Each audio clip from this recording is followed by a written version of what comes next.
If I do this full screen, that tab will be gone. Shall I express it? We are live now. Hello, assalamu alaikum, and welcome to all of you. Today's session is on sales tax returns. We are going to focus on PRA, Punjab Revenue Authority, and we'll be covering the initial registration, both in the case you already have an NTN and you don't have one. We will then move on to e-enrollment. In e-enrollment, we'll see both about the new enrollment and activation of the e-enrollment. We'll then move on to the actual filing of sales tax return with PRA.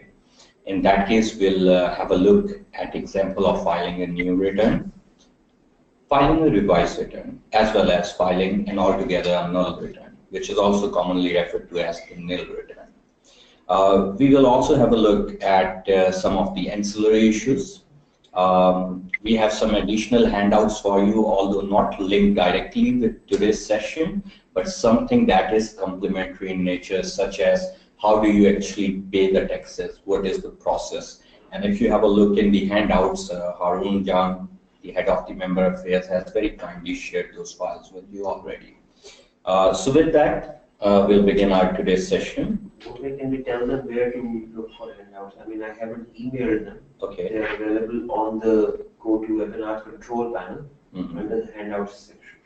So I believe you guys would have heard that in the control panel for GoToWebinar, the program using which you have logged into this session, you have a section titled handouts. If you click on that, it says 5 out of 5, and you have these PDF files, which you can use and I believe also download for your own use. So these are the gifts for you. Keep them. Enjoy them. Okay, so let's begin today's session. Bismillahirrahmanirrahim. Rabbi shrah li sadri wa yassir li amri wa ahlul uqdatam min lisani yafqahu qawli. O Allah, open my heart and ease my task for me and remove the impediments from my speech so that they may understand what I say. Some of you already might know me. For those who have joined a session with me for the first time, I'll very quickly run through my intro. I'm basically a fellow ACCA member, FCCA. I'm also a CFA charter holder with specialization in taxation, fraud management, and economics. I'm also a certified mentor and certainly hold the PST honors from OBU. At the moment, I'm serving as a managing partner at Millennium Law and Corporate Company, and I'm also sitting on the board of a few corporate entities. With regard to trainings, I'm privileged to have conducted sessions including mandatory promotional training sessions of government officers at MPDD of Government of Punjab, professional trainings at institutions such as National Bank of Pakistan, HBL, Lahore, Karachi Tax Bar, Lahore, Karachi Chamber of Commerce and Industry, academic institution like UET, Barrier University, and last but not the least, our very own ACCA. For those of you who like to read, I'm also a regular contributor on technical issues related to our field in various English language dailies, Daily Nation, Times, Pakistan Today, Express Tribune. I also regularly write as the sole contributor on economic and taxation related affairs in one of the major research journals, perhaps the only one from Pakistan that goes globally, the Blue Chip Journal. Being honored to have received ACCA's Exceptional Public Value Award, I'm also a life member and now 4th time serving Chairman Liaison Committee of Lahore Tax Bar. I am also honored to be representing Pakistan at Global Tax Forum. I'm a member of ACCA Pakistan's MNP and chairing the Taxation Committee of the same. I'm also on the board of a few think tanks and have other professional associations, but that's pretty much about me. I'll skip through the next slides, which simply outline our existing associations, some of the major trainings and other professional contributions, a listing of academic and professional associations, etc. You will have this presentation available, so can go through at your leisure time. So table of the contents, just like I was discussing with you, will begin by discussing taxation laws, direct versus indirect taxation, a bit of introduction, history, how these sales tax evolve in Pakistan to this stage, where provinces are managing sales tax on services. You will have some handy stuff for you, such like PRA's contact details, PRA's text calendar, details of listed services, and rest of the stuff as we have already discussed. Now, I have here item 14 listed distinctively as the question answer session, but we will be taking question answers in between. And I promise you that, inshallah, I'll do my best to answer all the relevant questions. Just one request. I know taxation and local laws is an area which generate extensive interest, and we appreciate your response for that. However, we have to focus on the time limitation. So I would appreciate if you could ask the relevant questions first, and if we have any spare time at the end of the session, you can always ask any other thing. Beside that, if you need to ask certain other professional queries, I will be sharing my contact details at the end of the session, and you can certainly do that. Just a professional acknowledgement for today's session and the presentation that you are wearing several legislations and reports of Punjab Revenue Authority, Federal Board of Revenue, and our own firm Millennium Law and Corporate Company have been utilized, so the copyright rests with these institutions, and we are just giving a professional acknowledgement.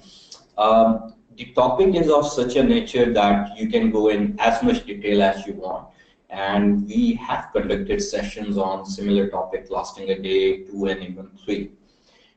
So considering the time that's been allocated to us, we will be focusing on the core areas, the key component, and by the end of the session, you should be able to file a return and be able to have a very good understanding of the relevant components of the curriculum.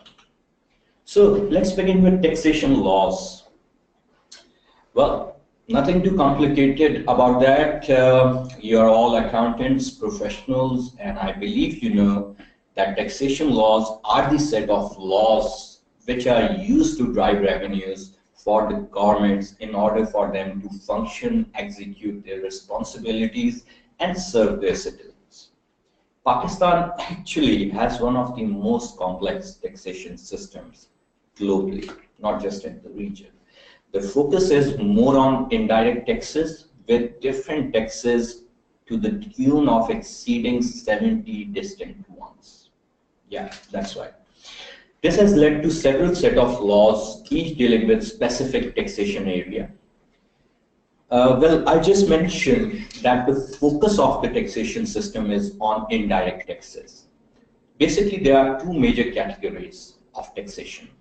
You can divide the taxation either in the category of direct taxes or indirect taxes. Very briefly, direct taxes are those that are levied on your income directly. You have earned something, your business has generated profit, tax on that, whatever it may be called, is a direct tax. That's it. Indirect taxes, on the other hand, are not levied on income directly. Rather, they are levied on transactions. Sales tax is basically an example of an indirect tax. It's basically an ad valorem tax. What do we mean by ad valorem? This means that the tax is dependent on the value of the transaction. So let's say you had a transaction, you bought some services of, let's say, 50,000. So the tax would be levied on that amount of 50,000. So it's ad valorem in nature. Sales tax in Pakistan is levied on sale of goods and services. Normally, it's imposed on the gross price. What do we mean by gross price? This means the net cost to the seller, whatever they have paid to buy the good or the services, plus any carriage if there was a good involved or any transportation in case of a service, plus the sales tax that the seller has paid, plus seller's profit margin. That is all accumulated, and the sales tax is then charged on that amount at every point along the chain of the sales tax. So basically, sales tax is a cost to the end consumer, and there is an element of double taxation involved because of the concept of cross price. So how did sales tax actually started? What's the history? How it evolved to this level? We'll run through this very briefly. We actually have to go to the pre-independence colonial era to start with the history. Under serial number 48 of list 2 of provincial legislative list of the 7th schedule to the Government of India Act 1935, which read with section 100 subsection 3 thereof, the powers to levy and collect taxes on sales of goods and advertisement. So the evolution started from sales of goods and advertisement only. This was actually a provincial subject. This said 1935 Act applied to Pakistan also. Why? Because it was included in the terms of Section 8 of Indian Independence Act 1947. However, a year after independence, in 1948, sales tax was made a federal levy, and the Pakistan General Sales Tax Act 1948 was enacted.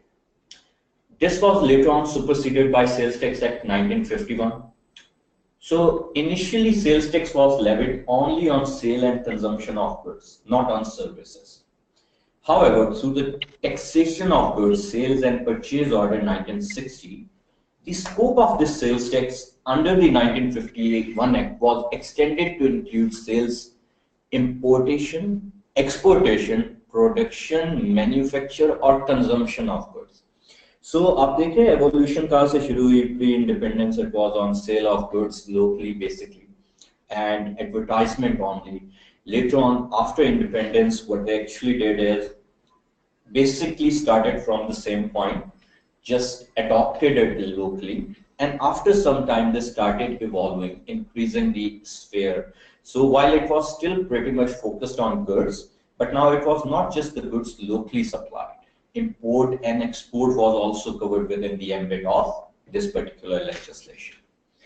So by 1990, we finally decided it was time to catch up with the world again.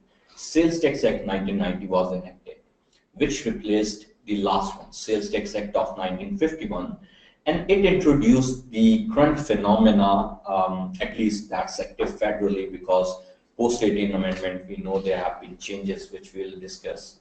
So this introduced a VAT style sales tax on goods in Pakistan. Sales tax on services, it might be of interest for you to know, was never a federal subject. What's the rumor?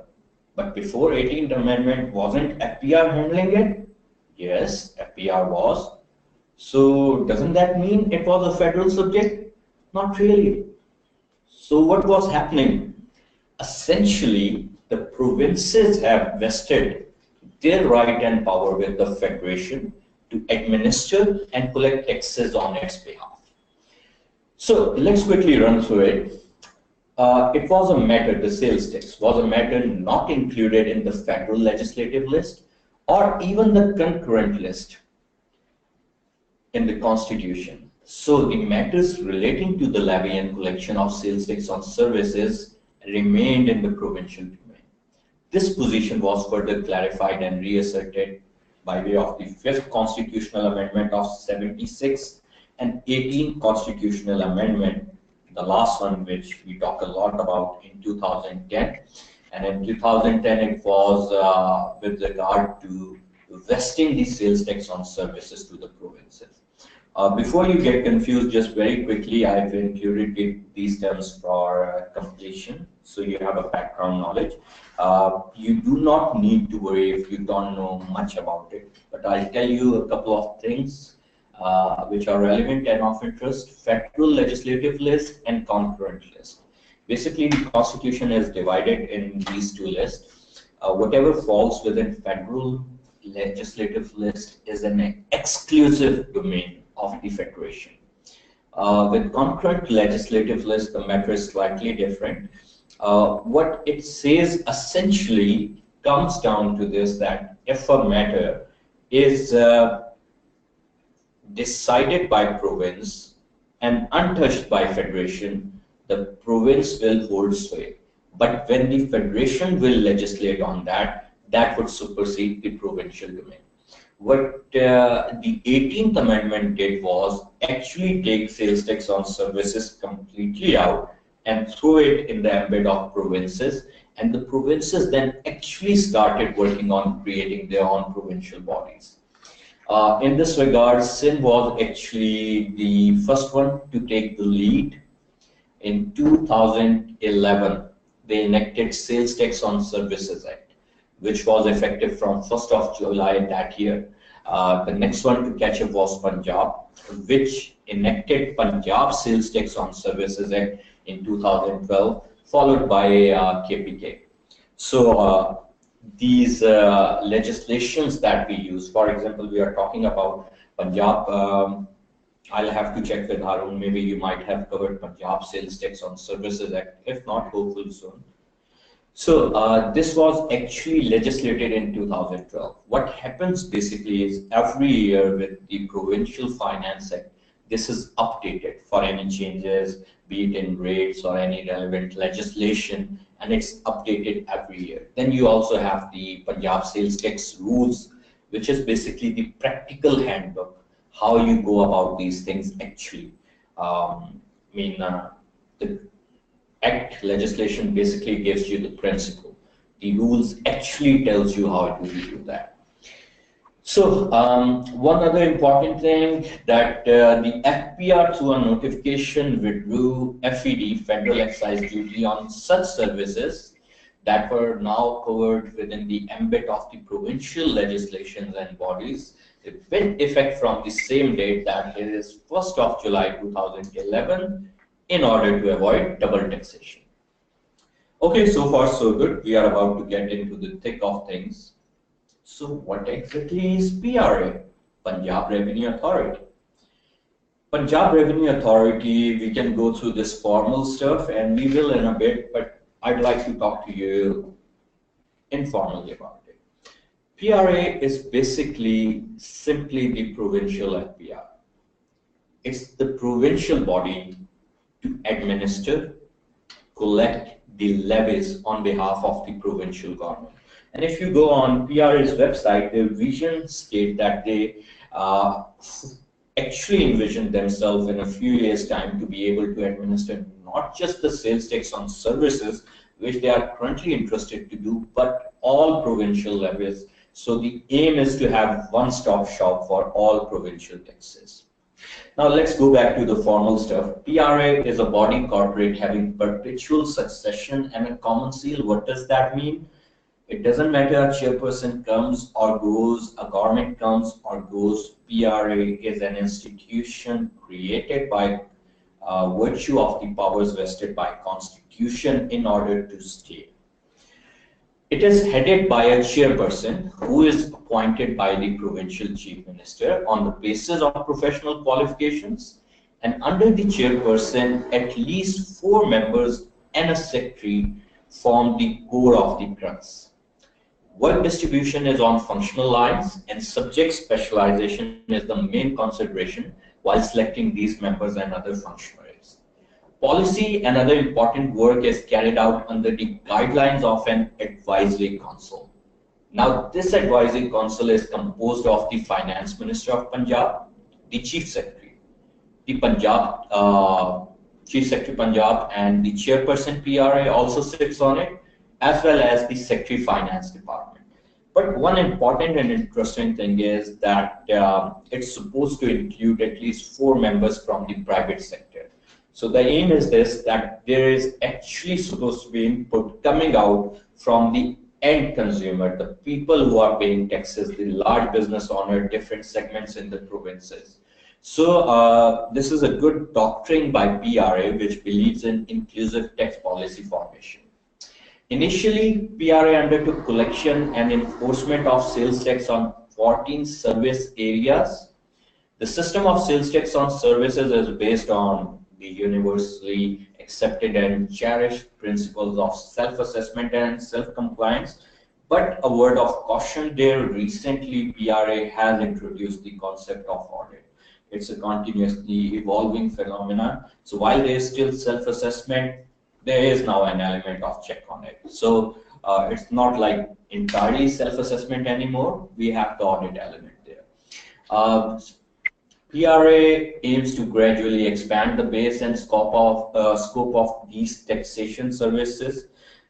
What PRA has done is, in the legislation, it initially defined these 14 major service areas. But beside those services, it defined services.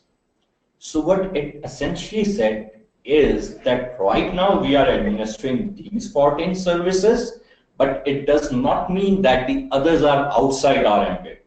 It just means we haven't yet covered them, but we will cover them in future.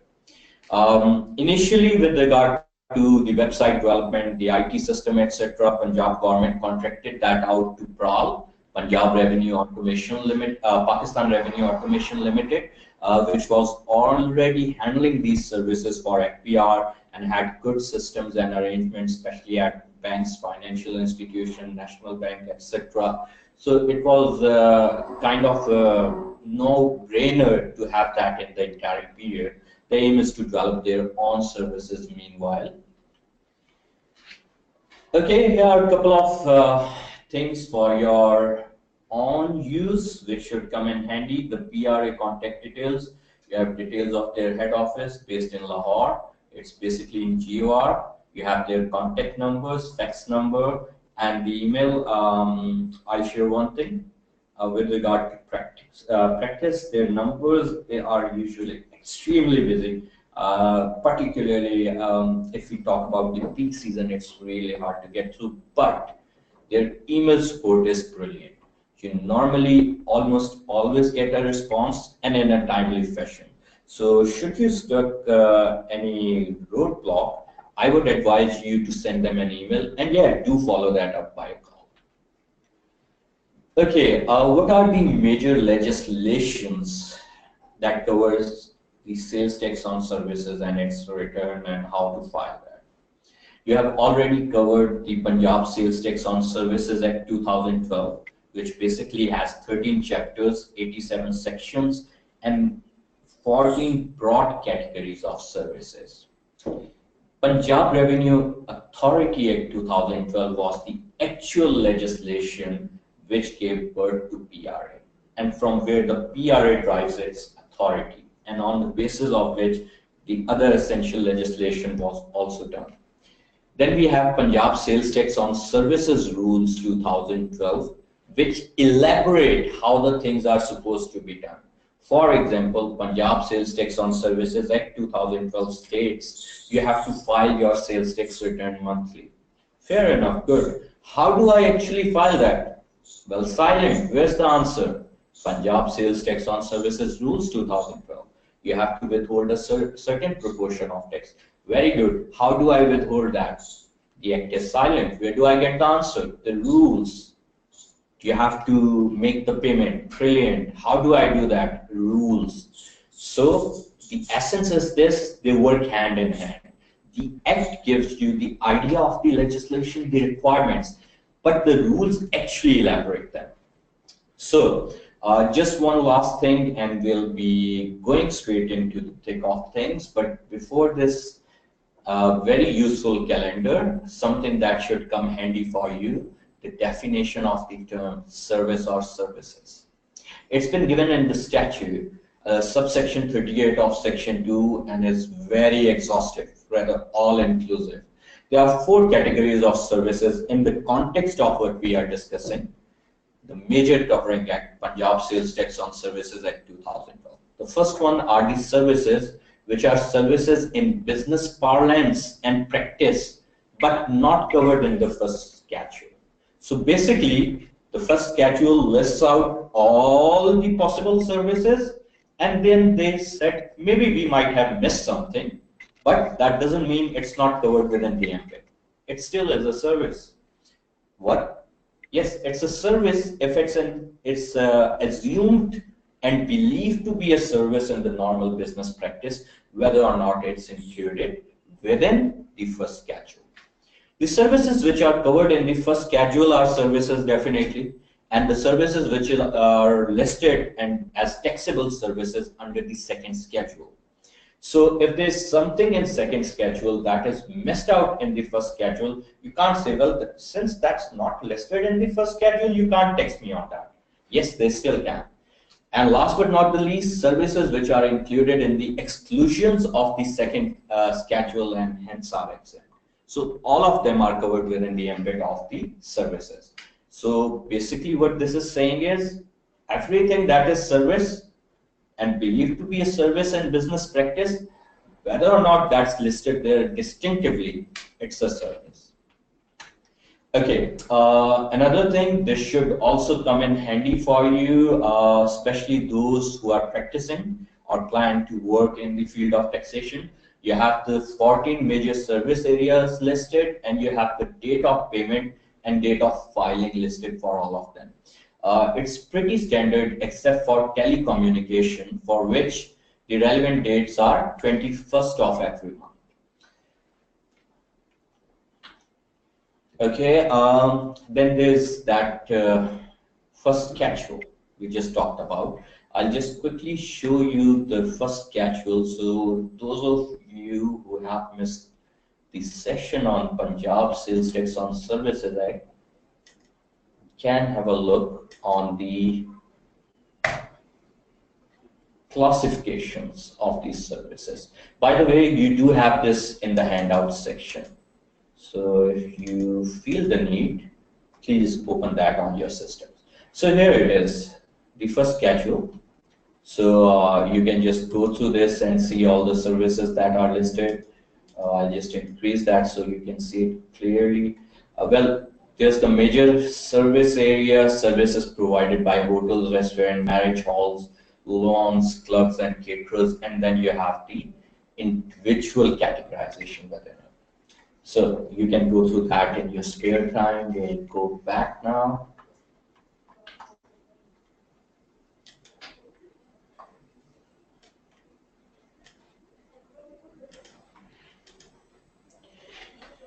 Okay, so far so good. So what have we done till now?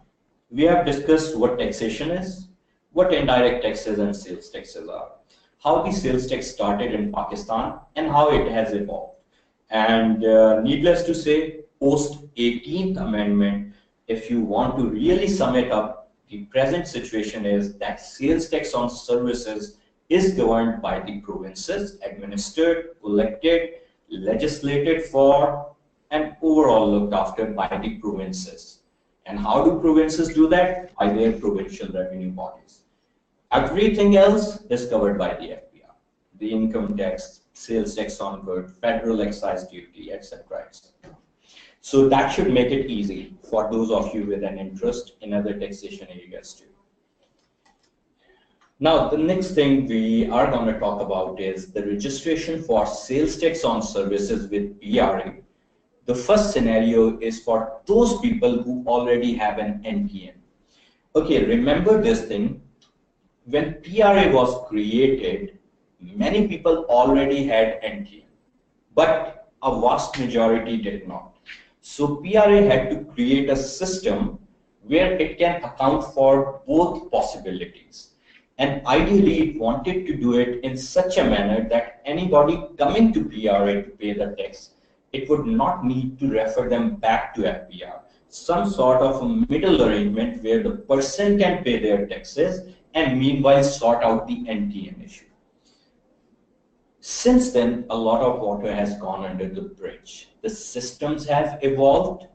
Registering for NTN has become exceptionally easier and comparatively much faster. Yes, there are still some snacks to be ironed out, but if you compare that to past practices, it's much better.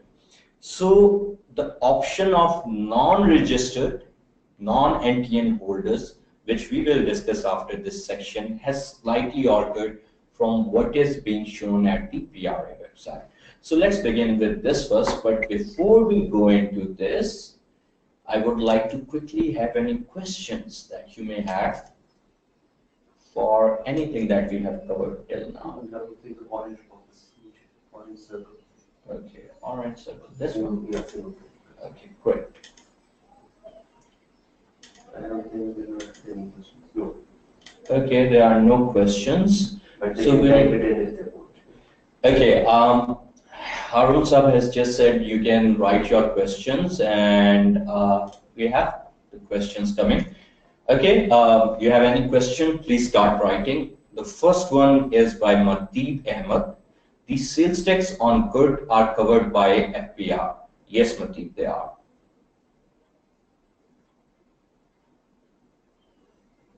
I'll wait for 30 seconds, and if we don't have any other question, which means I have covered it very well, then we'll move forward.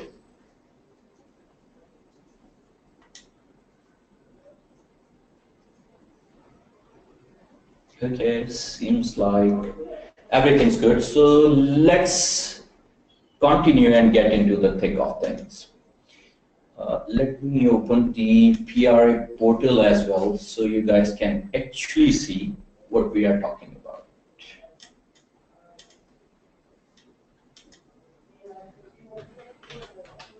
pra.gov.pk.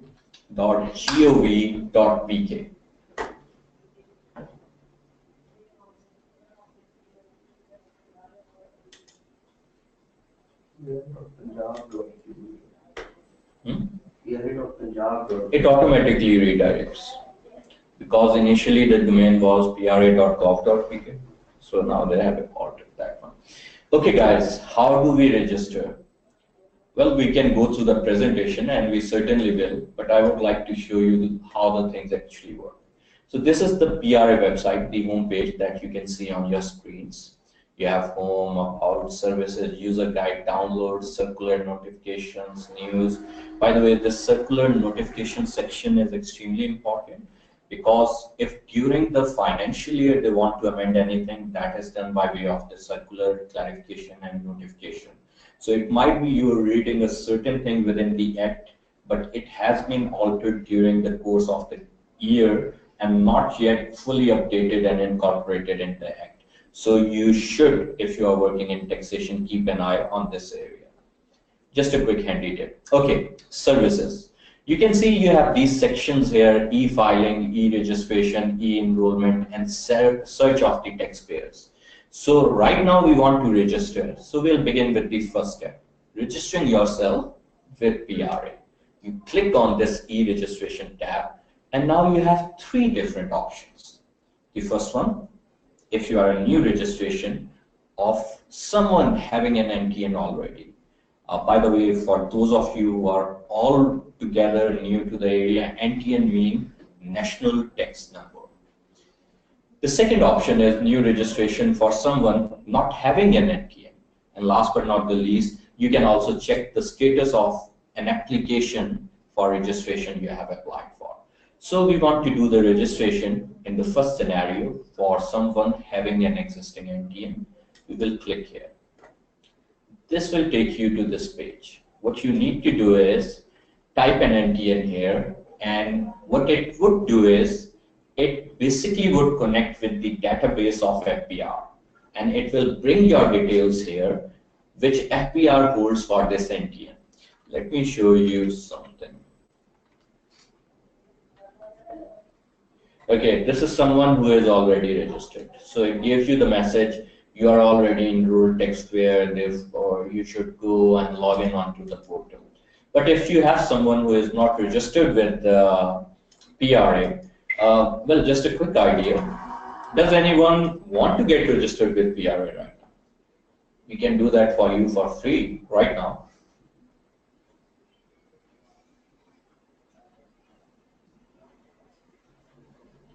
Okay, where did my orange area go? Okay. Questions.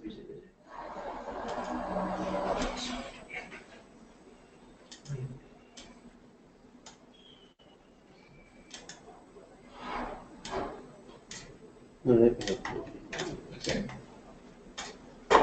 It's enlarged now.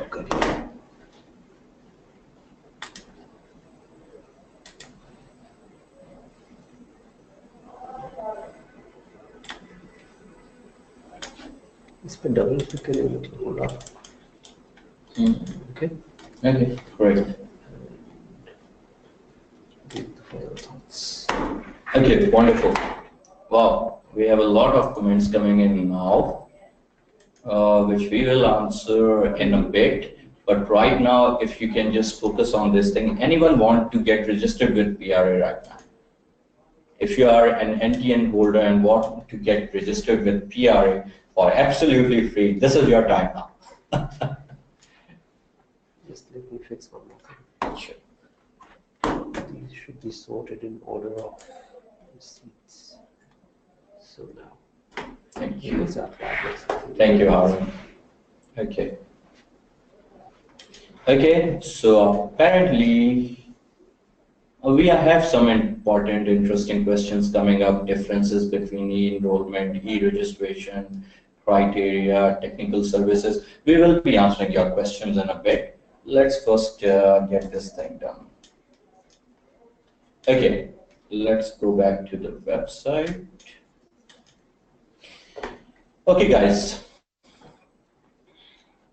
What you need to do is enter the NTN here, which is not registered.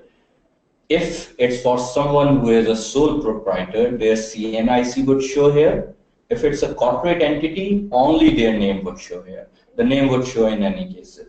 So you can actually be certain that the details are correct here. The reference would go away. The image character is basically to ensure you are not a bot trying to hijack the website. You will write the image character here and press on the OK button. So once you'll do that, it would take you to the registration form. In the registration form, you will have your existing details with FPR already filled out, such as the name of your entity, your NTN number, your basic address, you are a resident. All these things would appear in the registry form.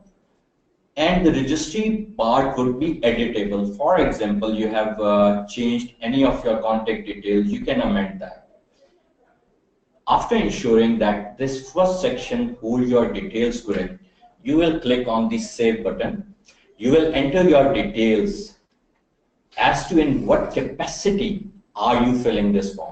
Are you the relevant person yourself? You are the business owner, you are the director, or are you an authorized representative, maybe a principal officer for the company, maybe a legal consultant, maybe a taxation consultant, maybe a company accountant? You have to fill that in the agent particulars under section 71. Then you will click on the Save Registry button. If it's a corporate entity, you will enter the details of directors and shareholders. If you have any other business activity other than the core activity which you already provided to FPR when you registered for the NTN and which should be appearing, you will add the detail for that. You will also enter the detail for any business or branches if applicable. You will then add details of your bank account, and then you will have a declaration saying all the information you have given is correct to your knowledge and belief. An official area at the bottom would show this is basically something PRA would work with. It would show the official ID that's been allocated your relevant tax office. You will then click on the Save button. You will click on Verify the application by providing your CNIC and NTN authorizing that you have filed this application, and click on Submit. Once you'll submit, you will receive the ID and password through an email and SMS. Just a quick word of caution, when you are doing that, please make sure you have an active email and phone number available, and one that is not already been registered with PRA. Secondly, one that is accessible to you, and thirdly, one which is confidential. Only you or your authorized people can access that. So that would be the registration. Once the registration is done, we then have to e-enroll in order to file the return. What is e-enrollment? How is that different from registration? We'll see that in a bit. First, let's just complete the process and also have a look what to do in case you don't have an NTN. Once you have completed this registration process, PRA will allocate you a PNTN which is basically Punjab's NTN, which basically is your NTN with a P prefix, or sometimes not even that. Activation and passcode will be sent separately through both SMS and email. Activation code is sent to your SMS and passcode is sent to your email.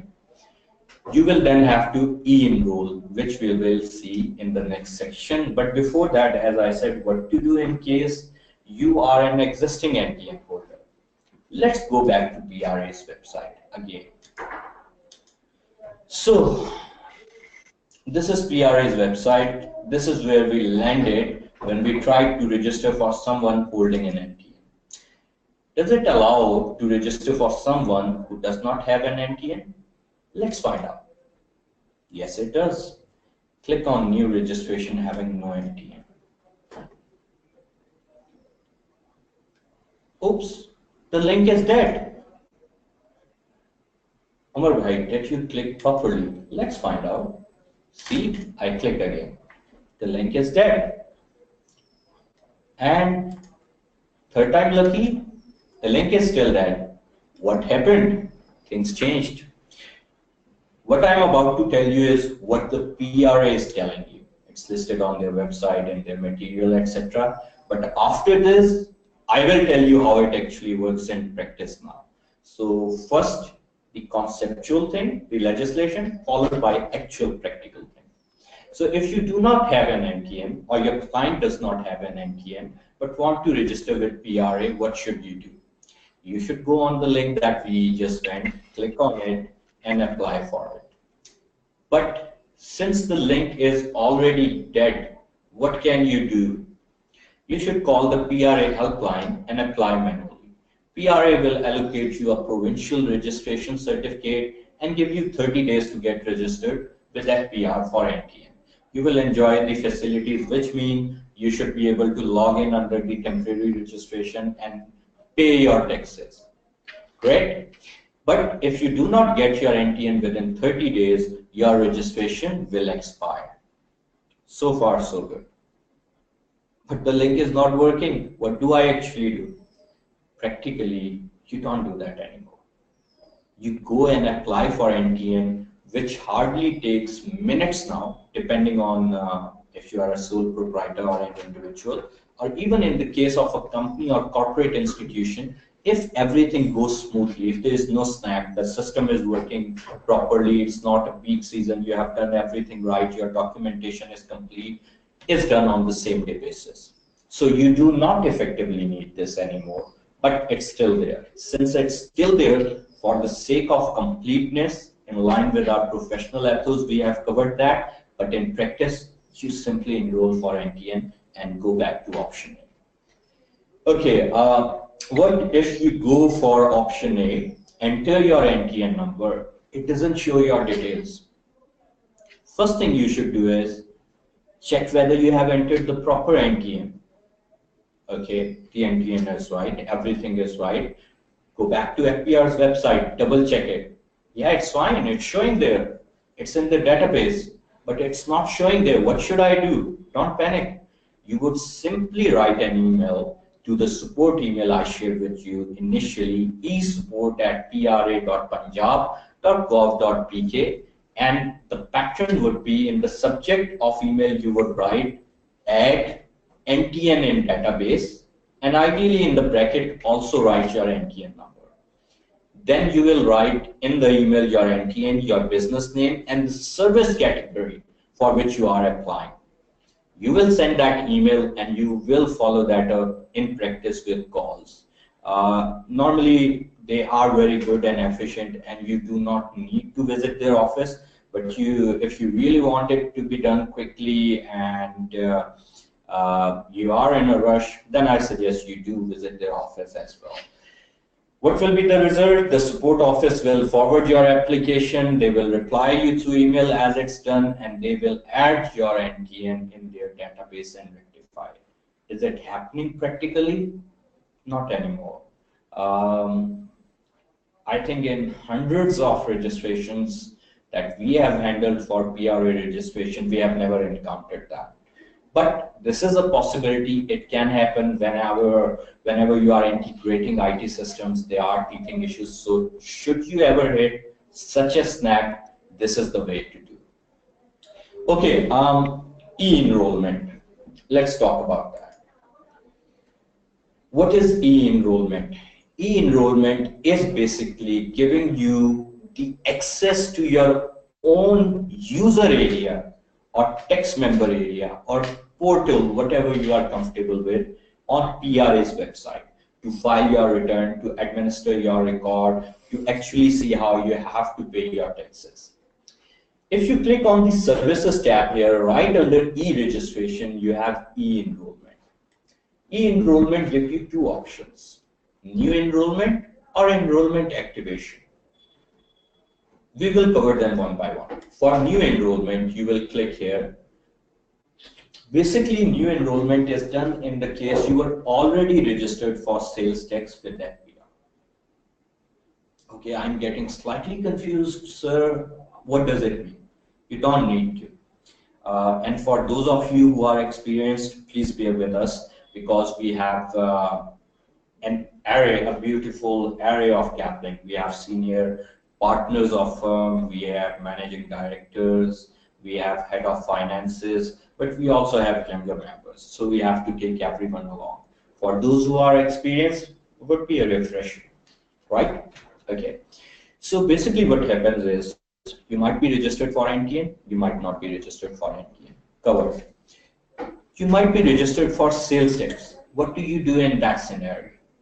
If you are registered for sales tax, you would go on e-enrollment activation. But if you were not registered for sales tax, you were only registered for an NTN with FPR. You would register with PRA first, and then you will apply for new enrollment. And what you would do is, you will enter your NTN number here, and then you will enter the image characters.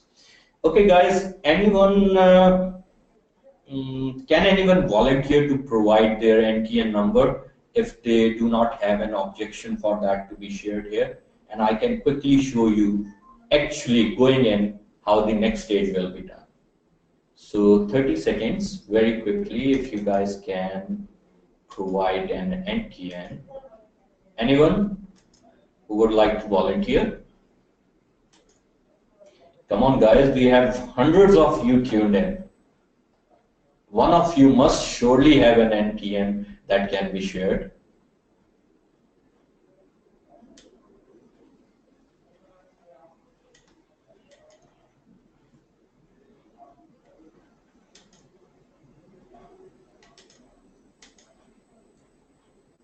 Okay, great. Farah Yunus, Sarmad Munir, Sarmad, wow, that was quick. Oh, Umar, and we have them coming up now. So I'll start with the first one that we got, and if need be, then we'll move on to the next one.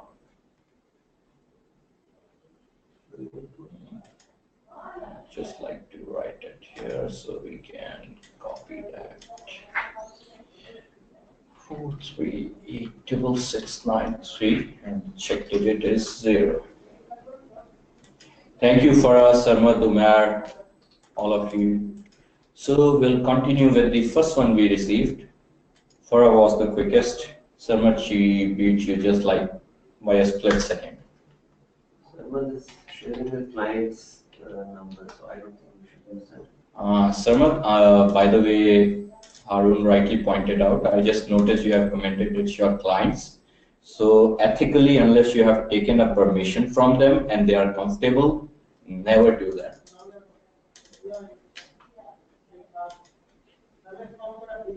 Okay. Okay, the NTN that is provided is already enrolled at PRA. You see this message up here, sorry, this NTN is already enrolled at PRA. Please proceed with login using your user ID and password. Okay, so anybody else with a valid NTN number? You can share and he has no objection. That's fantastic then. So we'll move on to the one that Sarmat shared. And I hope, Sarmat, this one is not registered. Let's find out.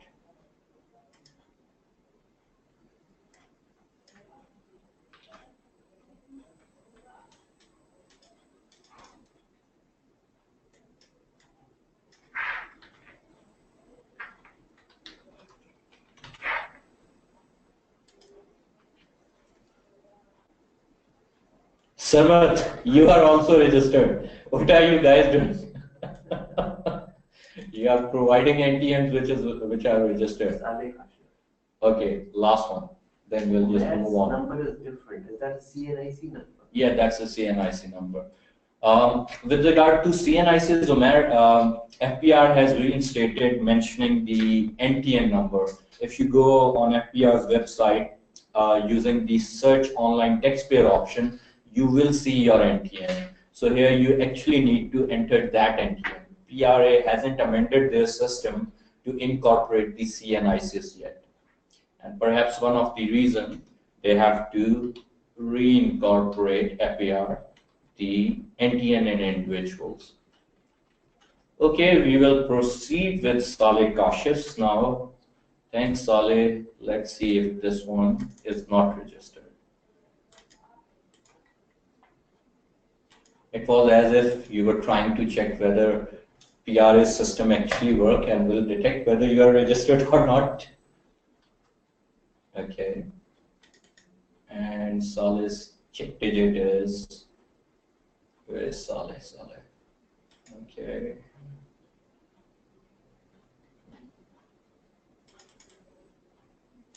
Zero. Okay. It's a personal NTN. So 589453.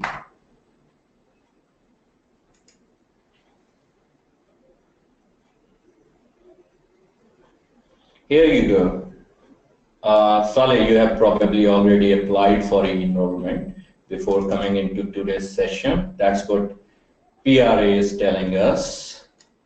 So, oops, we are registered, but you can use it to show your students as we learn. Thanks, Sarmat, but for that we need someone who is not registered. A registered person can't go into the registration process. And the returns, we already have the slides lined up for you of what goes inside the system. Okay. Ahmed Awan will just try your one, and that would be the last one. Then we'll move on. 731.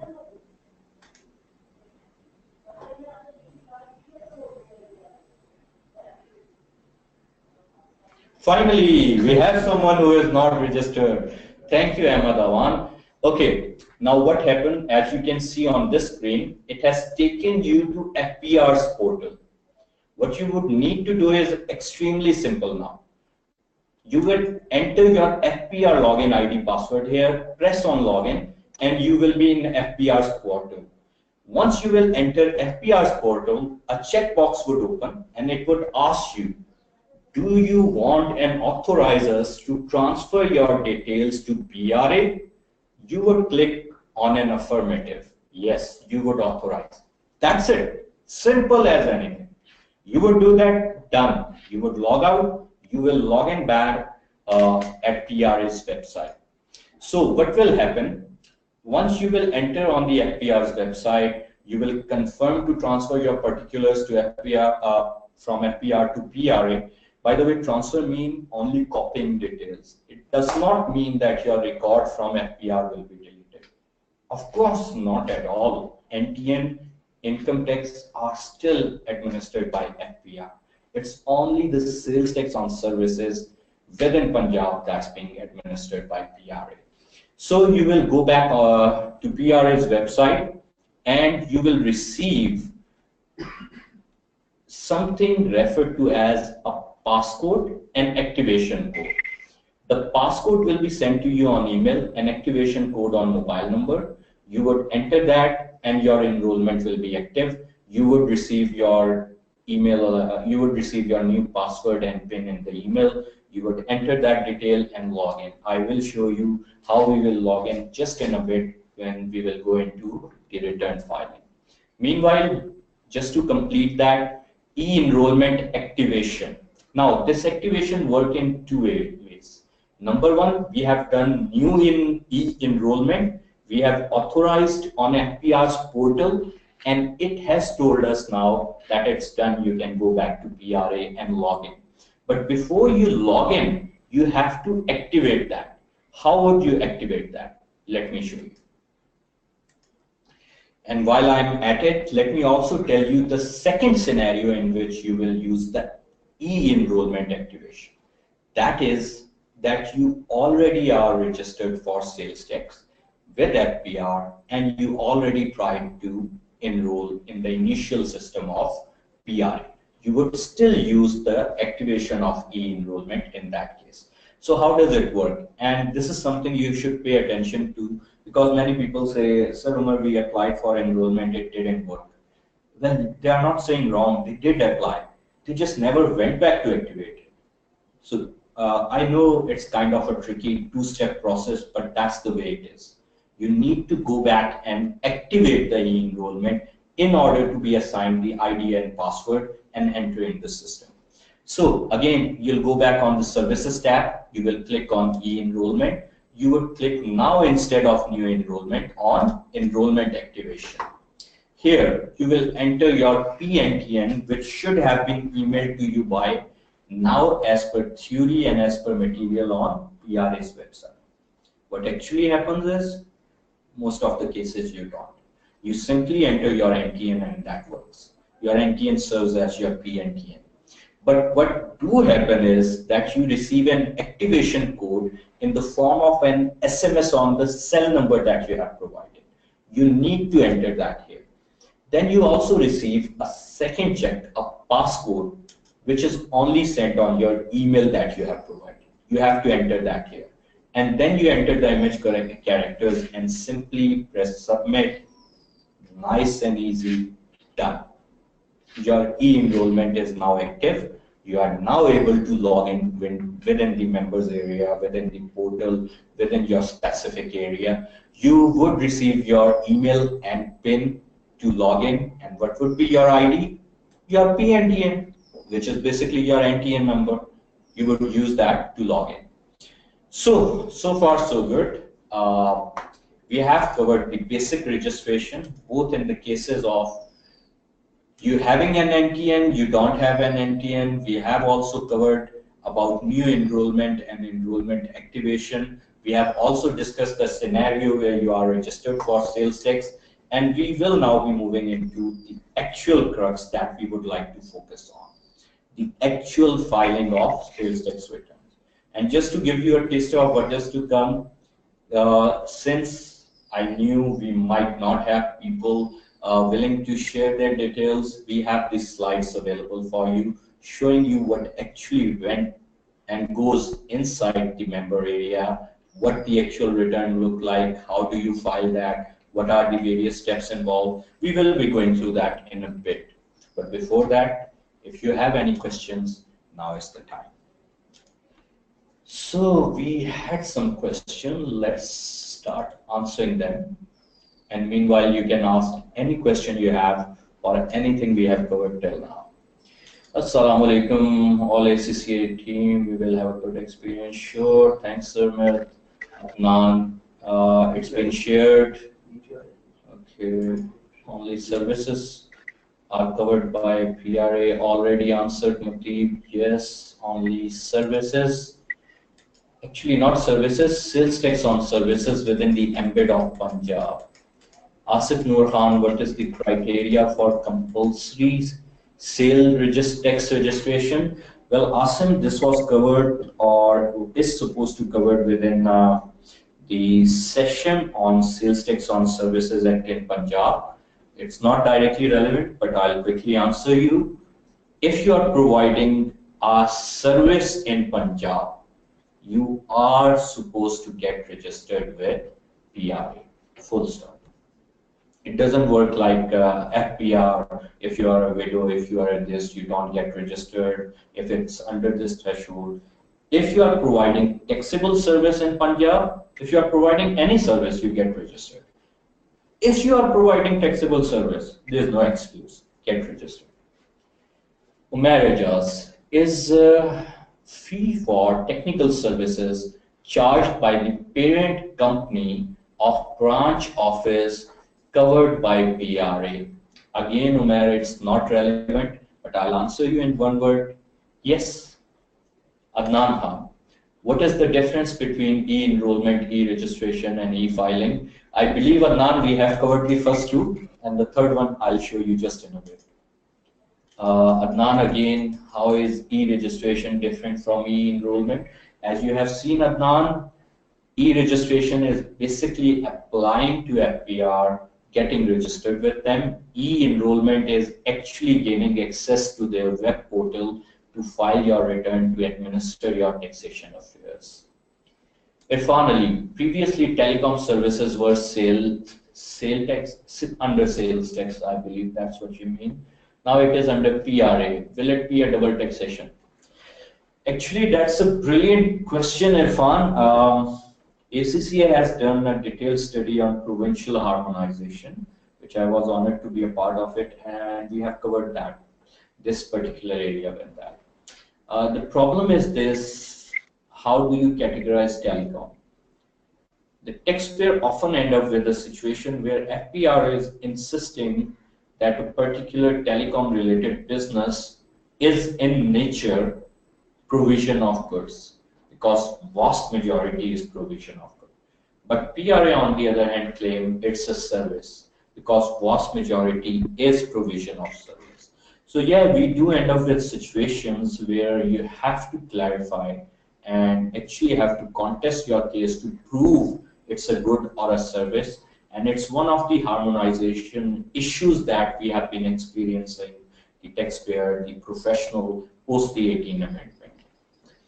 But yeah, telecom is now covered within the ambit of PSTSA, Punjab Sales Tax on Services Act. Slightly different rate than the rest, 19.5%, I believe. Next one, Syed Arsalan Gilani. Can we change the basic details like address, etc. online without the need to visit any office? You can send an email, Adnan, to the support email that I shared with you. They normally ask you to provide them copies, often certified copies of certain documents.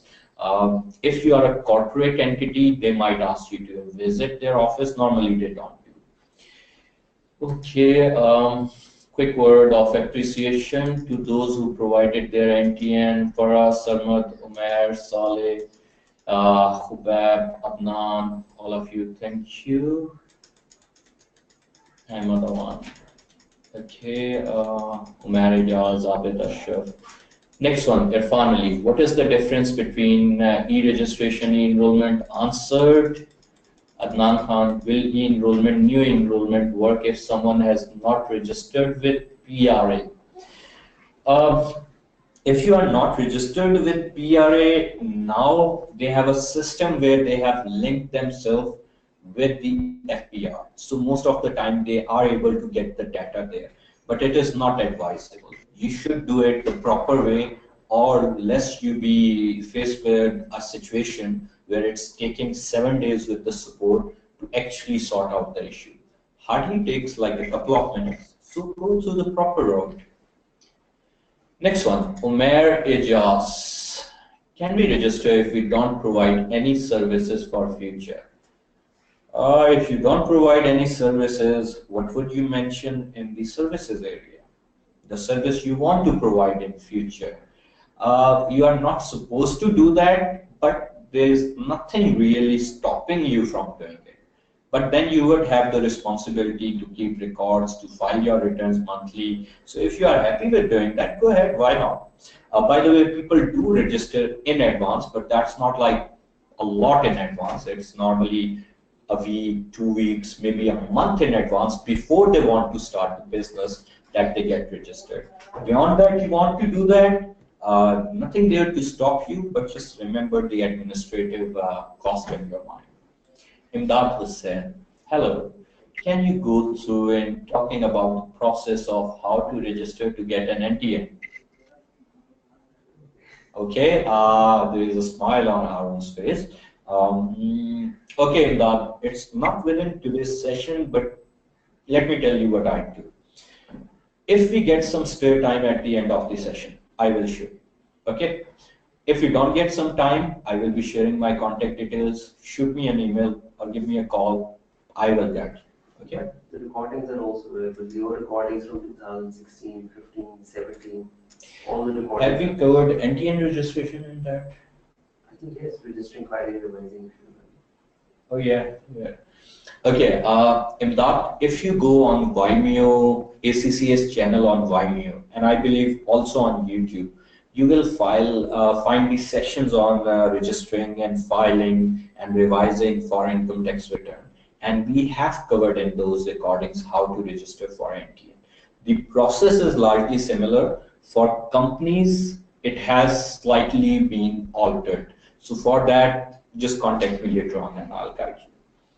Okay, next one, Adnan Khan. This new enrollment is an alternate way to register with PRA rather than getting directly registered. No, Adnan, it's not. E-enrollment is getting access to their website.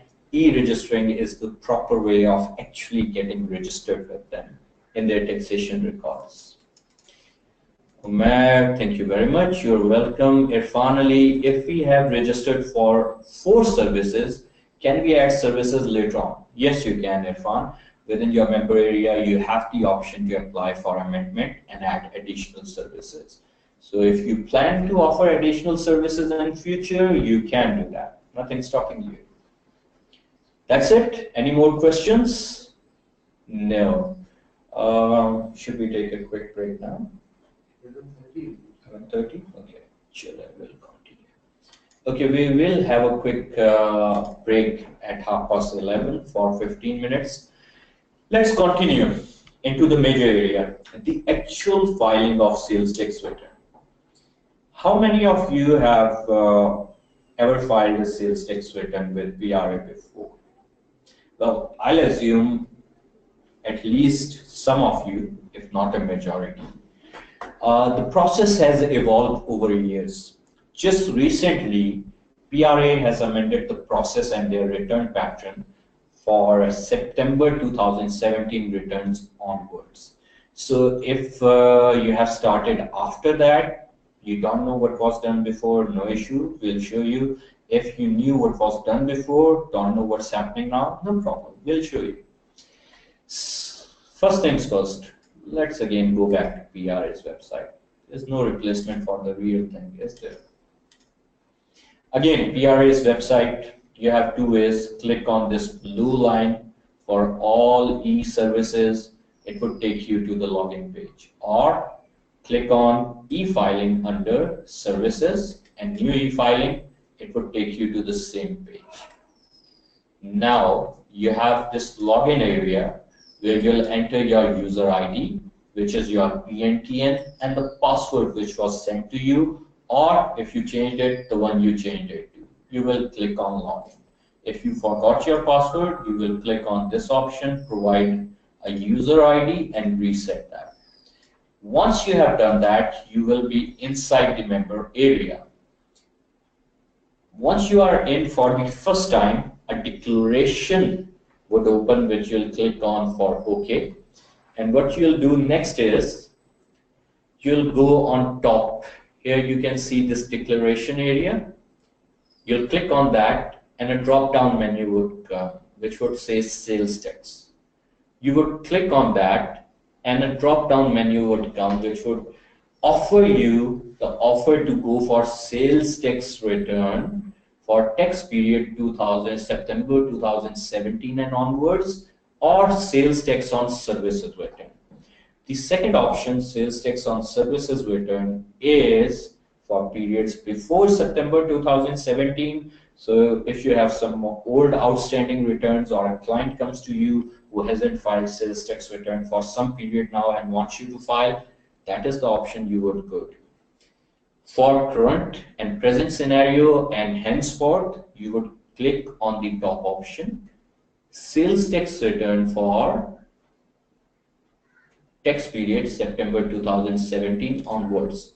Once you'll click onto that, it would take you to this page where you should be able to see on your screen. This is how the PRS sales tax return would look to you. If you notice, you have that small notepad thing coming in front of you. That is just to protect the client privilege. Obviously, privacy is paramount. We don't want their taxation details to be shared, but I really wanted to show you what goes on inside. So that is the middle ground that we reached. If you look on your left side, you have the tax period right here, monthly. There would be this drop-down menu would be active when you would be doing the real deal, and you would have the period September 2017, October 2017, after this month ends, November 2017, and so on and so on. You would click on the relevant month that you want to file for. Okay. The first thing you would do even before that is you click on this sales tax on services return, and this area opens. Then you click on month and you select the relevant month. Now, if you look at the return, it has three distinct columns: description, the value, and the sales tax amount. The first item is the domestic purchases excluding fixed assets for providing of services. So, this thing you should have covered and you are assumed to know, but I'll just quickly tell you. For sales tax on services in Punjab, the relevant input adjustment on the purchase side is only for something that is directly linked to providing the services. So for example, if you bought some office furniture and you want to put that in here, no, you can't do that. That is not allowable in this section. Or if you have a business more like a conglomerate where, let's say, you are providing some services and you are also providing goods along with that, and you bought something which is related to the goods area of the business, no, you can't put that here. So the idea is we will exclusively put purchases excluding any fixed assets which are directly linked to your core business, the supply of the services that you are claiming, though it can be the multiple supplies in case you are enrolled and registered for more than one service areas. I would show you, what I'm going to do is first run down through these individually, then I would show you the annexures and how would you fill this return. So the second item, if you look at it, is imports excluding fixed assets. The first item, domestic purchases. Second item, your imports. The third item are your capital and fixed assets, which you have to disclose. Then you have non-creditable inputs. Any item relating to exempt or non-tax supplies, they are not allowed to be credited, but you have to disclose them here. Then you have this column number 5, which is calculated for you automatically. What it does is it adds up the domestic purchases figure, the import figure, the capital fixed asset figure, and the non-creditable input figure. It's actually deducted. So any tax on those items is deducted. Now, if you say why, you have to go back to the session on Punjab sales tax on services. I think we covered that last year too. The recording is available on Vimeo and YouTube channels. Just very quickly, I'll give you the idea if you are coming to a session for the first time. It's because the taxation laws prohibit to claim for non-creditable items. The idea is this: if the item was exempt and you are taking the benefit of that against a taxable supply, you are actually getting one up and you are ending up with treasury losing the money. So the law doesn't allow you that. You have to follow the law of the land. Item number 6 is the credit carried forward from previous tax periods. This is determined by the department where applicable. You also have your records. If you are doing everything by the book, they should tell you with the department record. you enter the figure there. Then you have sales tax withheld by the buyer as a withholding agent. So what's happening is when you are doing a transaction, be it that you are the seller or the buyer, there is a portion that you have to withhold. The details again are provided in the act and the rules. So you have to give details of the tax withheld by the buyers here. We will look at Annexure C in detail just in a moment. Meanwhile, you have 7A, 7B, 7C, which basically are the allowances and balance of earlier disallowed input tax credit. You then have 9, if you look at the screen, 9, which is the second last item, and it's 9A and 9B. Both of these would be derived from the data you would provide in Annexure C. So in 9, we would be looking at services provided and rendered, and in 9B, we would be looking at services provided and rendered for any exempt sales. So what the return is doing, it's bifurcating between those sales that were taxable supplies and those which were exempt. I assume you have the basic knowledge, but I'll very quickly cover for those who haven't attended the previous taxation sessions. The supplies can be taxable. A taxable supply can, in theory, be zero rated, which is not the case right now, or it can be standard rated, 16%, 19.5% as applicable. Or it can be an exempt supply that no tax is applicable on that. So for exempt supply, a separate disclosure is required because the tax treatment is different, as you'll see in a bit. Which brings us to the next area. By the way, the return was a bit lengthy, so we have to cut it down on 3 screens to cover all the areas. But this is essentially the same return. In the real area, real taxation, individual member, individual taxpayer taxation area, you simply scroll it down and you see this thing. So on this screen, the upper portion of sales tax debits is repeated, 9A, 9B. Then 10 is the services exported. We did discuss that initially the sales tax was limited, used to be limited to domestic supplies and goods, then it was expanded to imports and export. And you have seen in the upper area that we covered in the last screen on sales tax credits that beside domestic purchases, the imports were also covered. So the same concept has been applied here.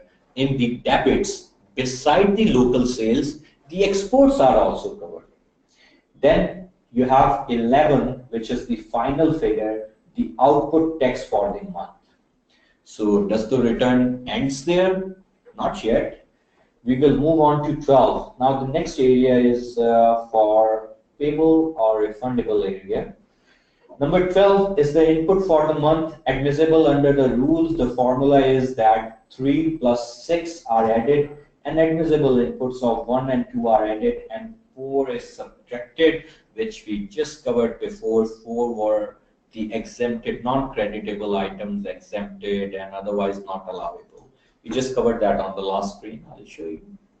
This is what we covered, right? So next up is available balance, credit or debit. Then you have item number, serial number 14. Do you want to carry forward the inputs of capital and or fixed assets declared at serial number 3?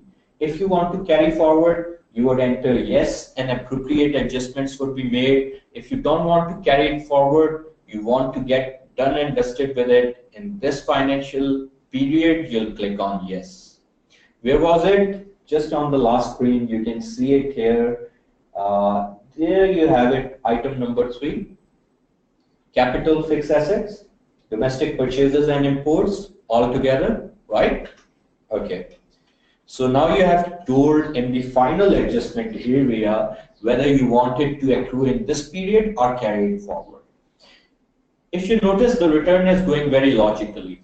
First, they have the sales tax credits, the purchases you made, the imports you have done, what is the position, any exempt supplies, non-allowable credits. Then they have the sales tax debits. the sales that you have made domestically, any exempt item sales that you have made, any exports that you have done, work that out, what's the net balance of input and output. And now you are working out the final area, adding them all together, applying the relevant areas of the legislation, working out what will be your final tax liability in terms of sales tax on services for PRA. So, moving forward, serial number 15, sales tax withheld by the return filer as a withholding agent. So, the sales tax that you have withheld as a withholding agent. Again, this is something that is linked up with that's something which is again linked up with the coverage of the Act and the rules. If you want to have a first-hand knowledge of that, you can go on Vimeo. ACCA channel of Vimeo has an array of these recordings. You can also go on YouTube if you are more comfortable with YouTube. ACC also have videos, but videos from last year haven't yet been updated on the YouTube channel. So you can search that. I also have those videos copied on my channel, which is by my name. So do go watch those. They would be very helpful. You should be aware how the legislation works in order to have a proper understanding and grasp of how to file the return. Otherwise, you can fill up the number, but you wouldn't really know what's going on here. That can still be a confusion for you. So, coming back to the point, you have to enter here the sales tax that you have withheld. I told you before that on both sides, the legislation mentions the amount of sales tax that has to be withheld. So, for example, if you are doing a transaction with someone, you are supposed to withhold a certain proportion depending on who you are doing the transaction and which area it is. In a worst case scenario, if you are dealing with someone who is non-registered and blacklisted, you have to withhold 100% of the sales tax. So any and all amount of sales tax that you have withheld, you would enter here in serial number 15. How would you enter here? That's coming from annexure A, which if you have a look here, we already filled out. So all these figures are coming from that annexure. Similarly, we can also see that a lot of figures are derived from what we filled in annexure C. And if we have any export-oriented services, we have to fill in the annexure D. Good news for you, we will be covering all these annexures. Let's move forward. If you have any tax reverse charge as per the information provided in annexure A and C, what is a tax reverse charge? Well, I do know some of you attended these sessions and even my sessions from last year. So very quickly, within a minute, any one of you would like to tell me what is a tax reverse charge we are talking about here? Come on, quickly.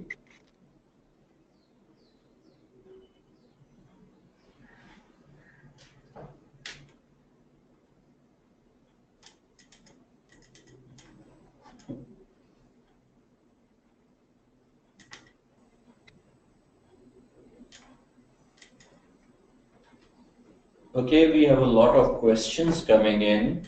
That's good. We will answer that in a bit, but very quickly. Has any of you attended these sessions on Sales Tax Act, Sales Tax Rules? Anyone? Okay, good. We have an answer from Qasim. Tax reverse charge is the tax already paid. Good attempt, Qasim. You need to elaborate a bit more. And anyone else? Come on, guys, we have hundreds of you. Just one guy answering it? Okay, you know what? If your answer is wrong, I wouldn't call out your name. Now you can freely type in your comments there.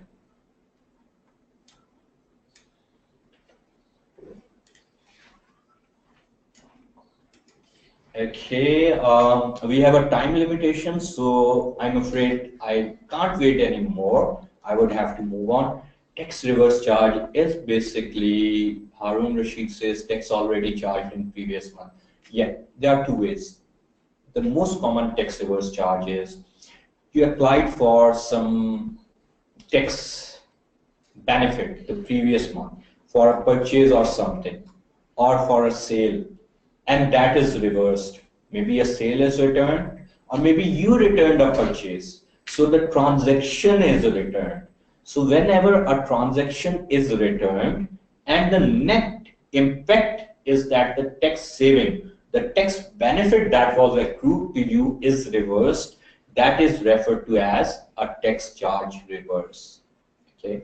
It can also be the other situation. It can both be on the sales side and the purchase side. So yeah, essentially, Qasim and Harun, you are right. Something you have already accounted for that has reversed now. The transaction has been reversed. You made a sale, you have returned you have been returned the goods to. You made a purchase, you have returned the goods. Make the adjustment here. Great. Next up, you move on to serial number 17, sales tax payable formulas. Then you have refund claim, if any. Then you have credit to be carried. Then end of year refund claim. Then you have net credit carried forward. Then you have in 22 any penalties, any default surcharges.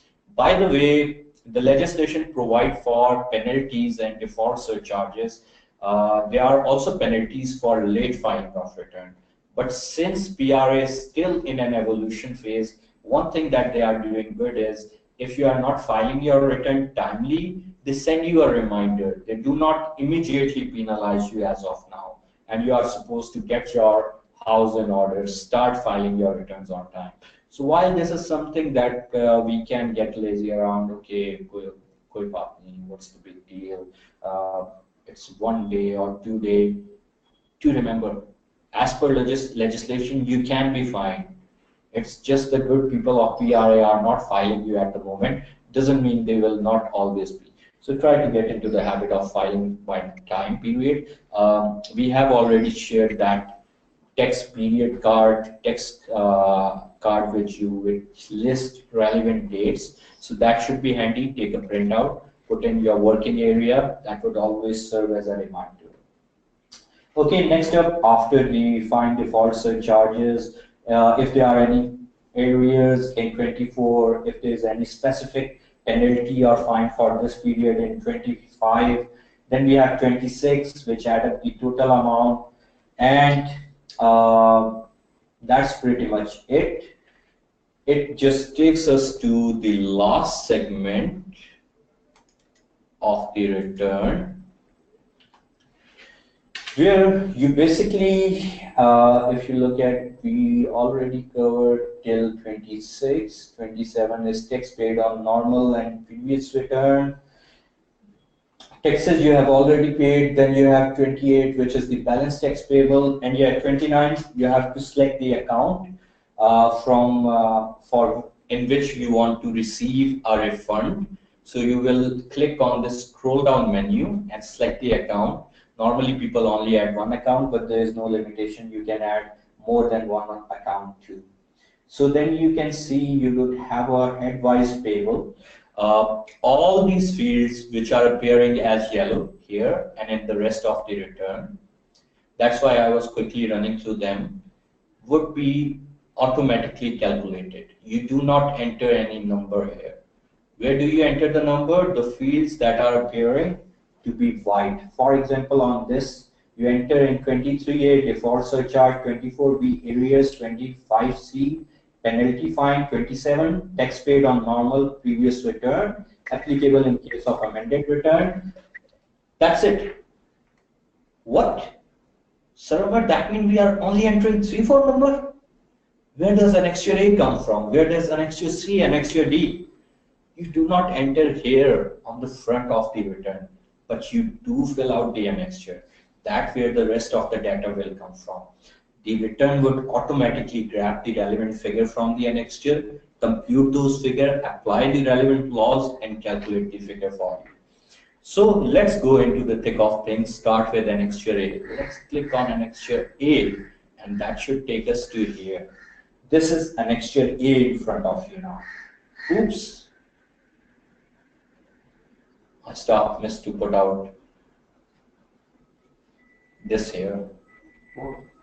Their details are visible.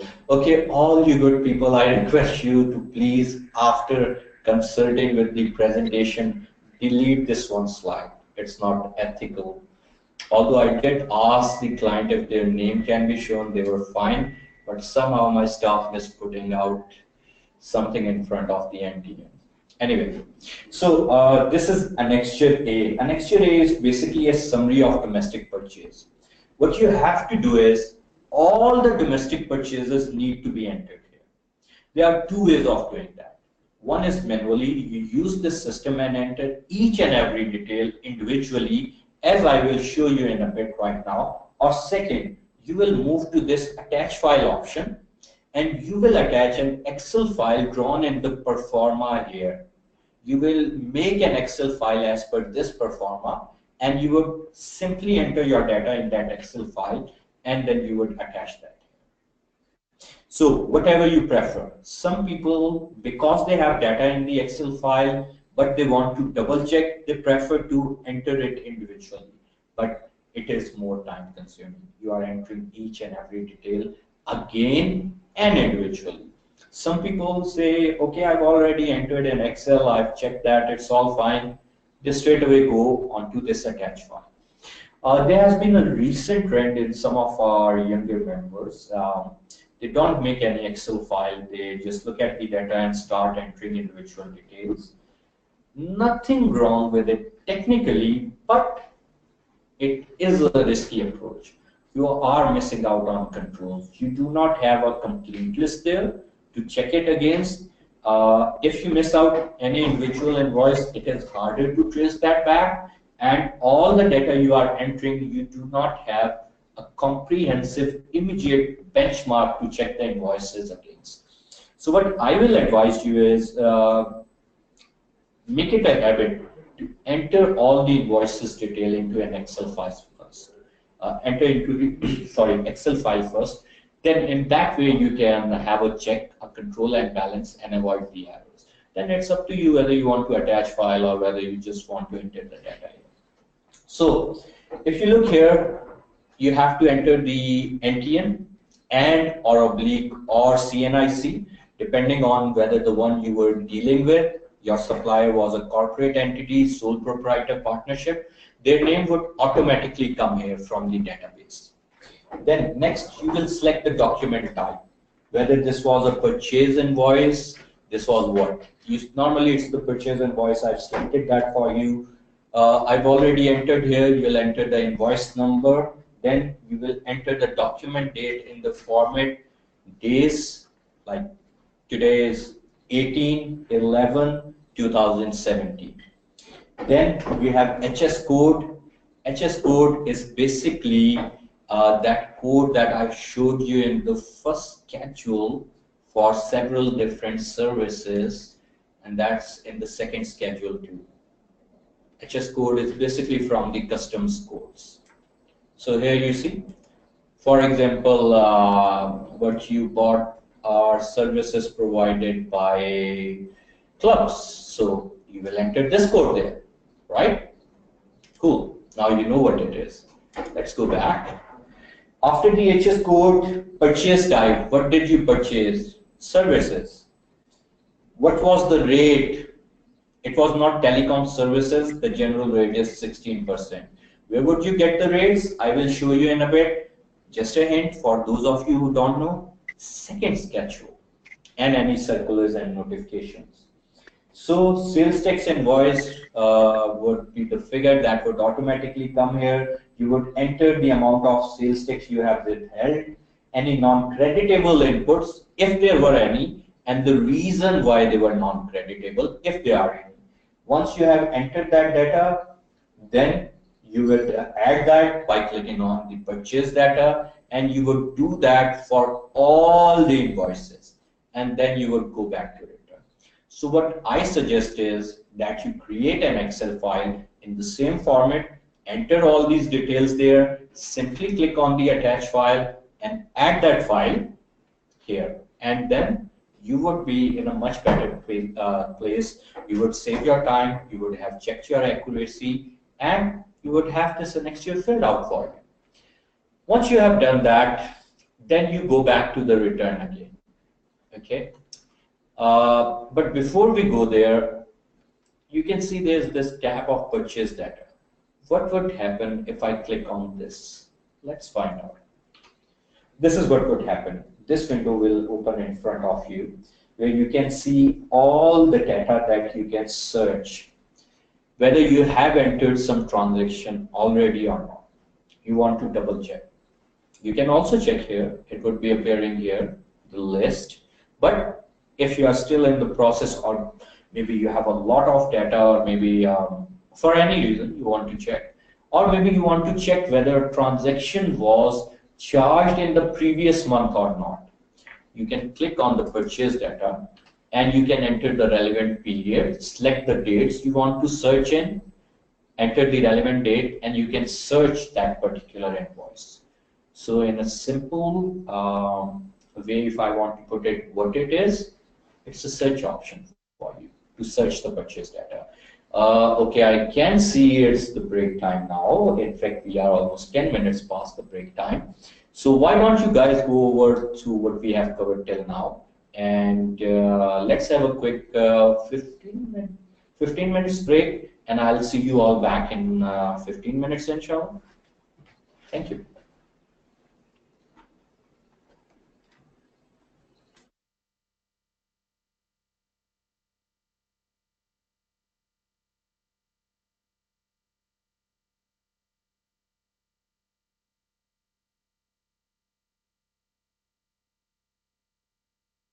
Okay guys, Assalamu alaikum and welcome back. Apologies, it took slightly longer, but the good thing is you would all be feeling fresh after that break, I believe.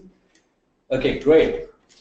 Let's continue with the questions. We'll continue with this session. I'll first start by answering your questions. We'll then move on to the presentation and continue where we left from. Do you remember? We were at data search option, invoice data, purchase data to be precise. Okay, and that was within annexure A. Yeah. Questions. Okay, Imdad Umer, thank you very much. You're welcome. I filed returns. Okay, Faisal Muzaffar asked, can the images be zoomed a bit, please? Faisal, if you joined late, and for the rest of you, all the relevant material, including presentation, has been shared in the handout section. So you can download that and open at your screen and adjust the size to whatever level is most comfortable to you. Next, Abdul Rakib, dear sir, I am attending lecture for the first time. Can the previous lectures be emailed to me? Abdul Rakib, as we have shared, the recordings of all these sessions are available on ACCS channel on Vimeo. They are also available on YouTube. So you can go through them, and if you still need something, you can always get back to us. Matib Ahmed, the sales tax withholding statement is entered separately or entered in this statement also. Well, the amount of sales tax withheld is mentioned here. The withholding statement concept as an FPR is for the withholding statements that are filed separately. Here you are mentioning the withholding tax that you have withheld in this return area that we have seen. Okay, Ahmad Awan, does sales tax relevant to admin expenses can be claimed? Example like for IT distributors, sales tax on fuel for official vehicle can be claimed or not. If that was directly for the deliverance of the services and you can justify, yes, you can. Next up, Abdul Rakib is asking, output tax for the month, is this tax related to services or good? Abdul Rakib, output text can both be related to services and goods, but right now we are discussing sales text on services, so our focus is on services. Any goods you purchase to provide services, you have to check whether they are allowable. If they are, yes, you can claim for that. Other than that, no, you file for sales tax on goods with FPR. Irfan Ali, what is the rate of withhold the tax in PRA? Example 20% in GST. Yeah, that's a rule of thumb, Irfan. Mostly on average, it's 20%, but it varies. Again, go through the lectures on Punjab Sales Tax on Services Act. Punjab Sales Tax on Services Act, go through them. My lectures are also available on YouTube, ACCS channel on Vimeo, have the videos. So go through them. If you still have any confusion, just feel free to get back to me. Qasim asked tax reverse charge as the tax already paid. Yeah. Arun, Mariam Hafiz is asking, can you please tell the name by which video on PRA sales tax is available on YouTube? Okay, it's Punjab Sales Tax on Services Act 2012. The alternate way is on Vimeo, they have all the lectures. On YouTube, the channel was opened later on and it's still in a shifting process. So what they are going to do is they are going to shift that. So what you can do is, meanwhile, if you don't find it on YouTube, go on my channel. That is with my name, Umar Zahid. You would have all those ACCA previous lectures on taxation by me there. So Punjab Sales Tax on Services Act 2012. That it is, Mariam. Jangir, hi. Hello, Jangir. Jangir Ali is, when will next session start? Yeah, it started. You are tuned in. Umair Ejaz, welcome back, sir. Thank you. Chaudhry Faizan Khalik, sir, does PRA only deal only with services, sales tax, and not for manufacturing business? That's why, Faizan, I think you probably would have joined late in the session because that's what we discussed initially. PRA deals with sales tax on services within the ambit of Punjab. Mateeb Ahmed, sales tax withholding statement, also submitted at FPR. That is for sales tax administered by FPR, which is sales tax on goods primarily. Abdul Razak, thank you. Zishan Rashid, no audio. You should be able to hear Zishan. Everyone else seemed to be able to listen. Are you guys able to listen to me? There's nothing appearing here on the portal indicating any turbulence. So I'm assuming it should be fine. Yes, we can hear. So Zishan, it has to be something at your end. Probably check your headphone. Try taking that out, adjusting your sound volume. Okay. Any other questions?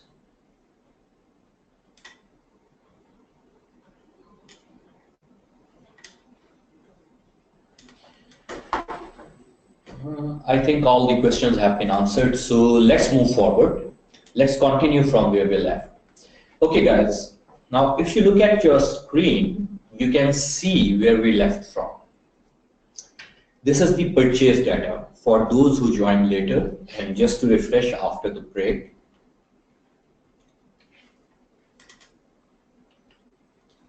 Here, this was annexure A, and in annexure A, we had this option of purchase data, which we were exploring just before the break. We have this search option to see the data and all.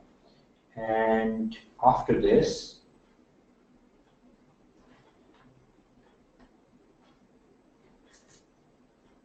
just bear with me.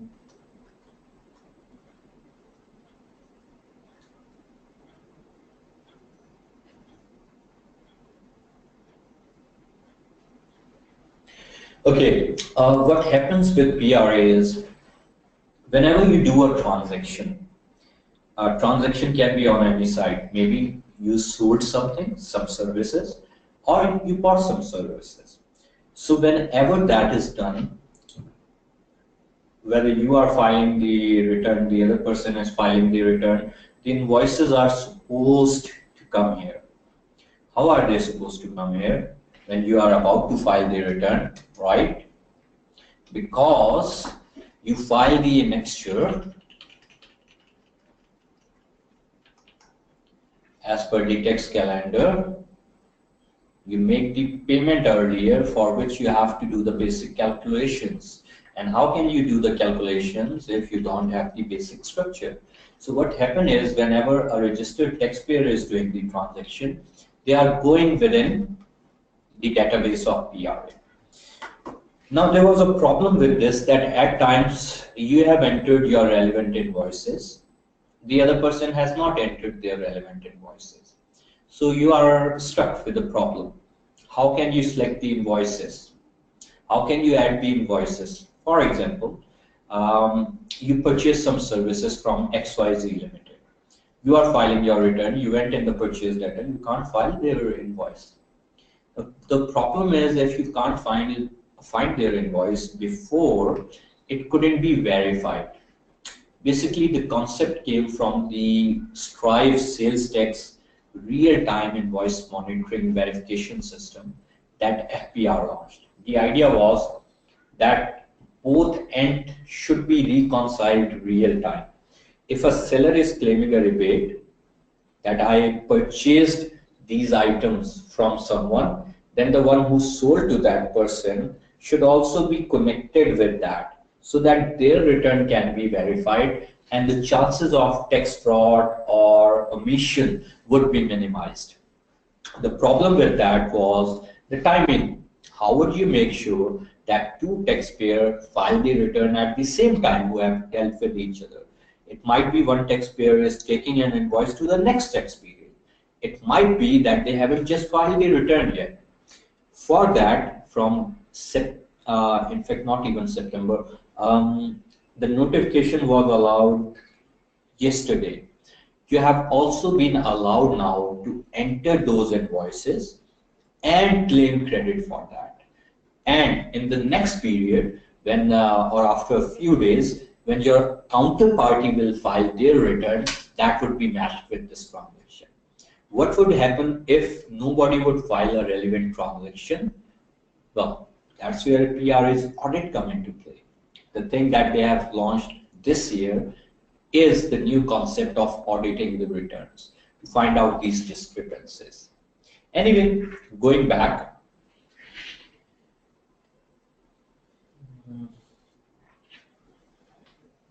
what you are looking at right now is, we were at annexure A and now we are at annexure B. So just for you to avoid the confusion, what would actually happen is, once you'll click on this go back to return, you'll come back to this main return. You have filled up your annexure A with all the invoices data. This system of PRA will automatically add that up and show you the total value and the sales tax amount. It would also drive the relevant data for elsewhere and put in the figures there for you automatically. You don't have to fill any of these yellow fields. You just have to fill the white fields and your annexures. Okay, now we will click on annexure B. Annexure B is related to, as you can see, your import data. So let's go on to annexure B. Sorry about that. I really wanted it to be a real-time example, but all the clients are extremely sensitive about their data being shared. So unless one of you can volunteer and I can show around the actual data, otherwise what we have done is the next best thing that we could come up with, actually show you the real return and tell you how that is filled up with. So if any of you have some client data who are perfectly comfortable with sharing the return, showing all their data, please let me know. Okay, this is regarding the import data. Not every client of yours would be doing import. In fact, a vast majority of them would not be doing import. So this won't be needed to be filled for each and every one of your clients. Most of the clients who are only dealing domestically, or at least all their purchases are domestically, you would just leave an extra B out blank. For those who are actually importing, you would come here and you would attach your import data file. Again, you would have the file in the Excel format. Basic IT stuff, you are very used to it, how to attach. I'm sure you attach your emails. If you want to see how the file should be created, you can click here and download the simple file. You would basically give out the details of the imports that you have done and the relevant taxes and values on that. Then you can either go back to annexure A if you want to amend that, or you can go back to return. We are assuming our annexure A was fine. We'll click on here and we go back to our return homepage again. So once we have come to the return, we can go to annexure C. Here, you'll click on this and you'll reach the annexure C. But before going into annexure C, I would like to show you something else. Do you remember in the domestic purchases, we had the purchase data, right? Where we could just check the data, the counterparty invoices that we are entering, whether they are already available in the system or not, right? Here you have the import data. What does the import data option do? Quite similar. People often get confused, oh, what is import data? It's nothing complicated. It's pretty much the same thing as the purchase data, only instead of domestic purchases, this is for imports. You click on this import data import data tab to get this section. What this section outlines is the entire data of your import GDs, the goods declaration. People used to imports would understand the terminology. For those who are not very familiar with import terminology, GD is basically the good declaration. When you import some good, it's the document that is accompanied with your good. It outlines what you have imported, what is the value you have declared, what is the quantity, what is the sales tax you have paid at the import stage, any federal excise duty, any other additional taxes, etc. All of that is outlined in your GD. So your GD is basically entered in the system, and that is connected here.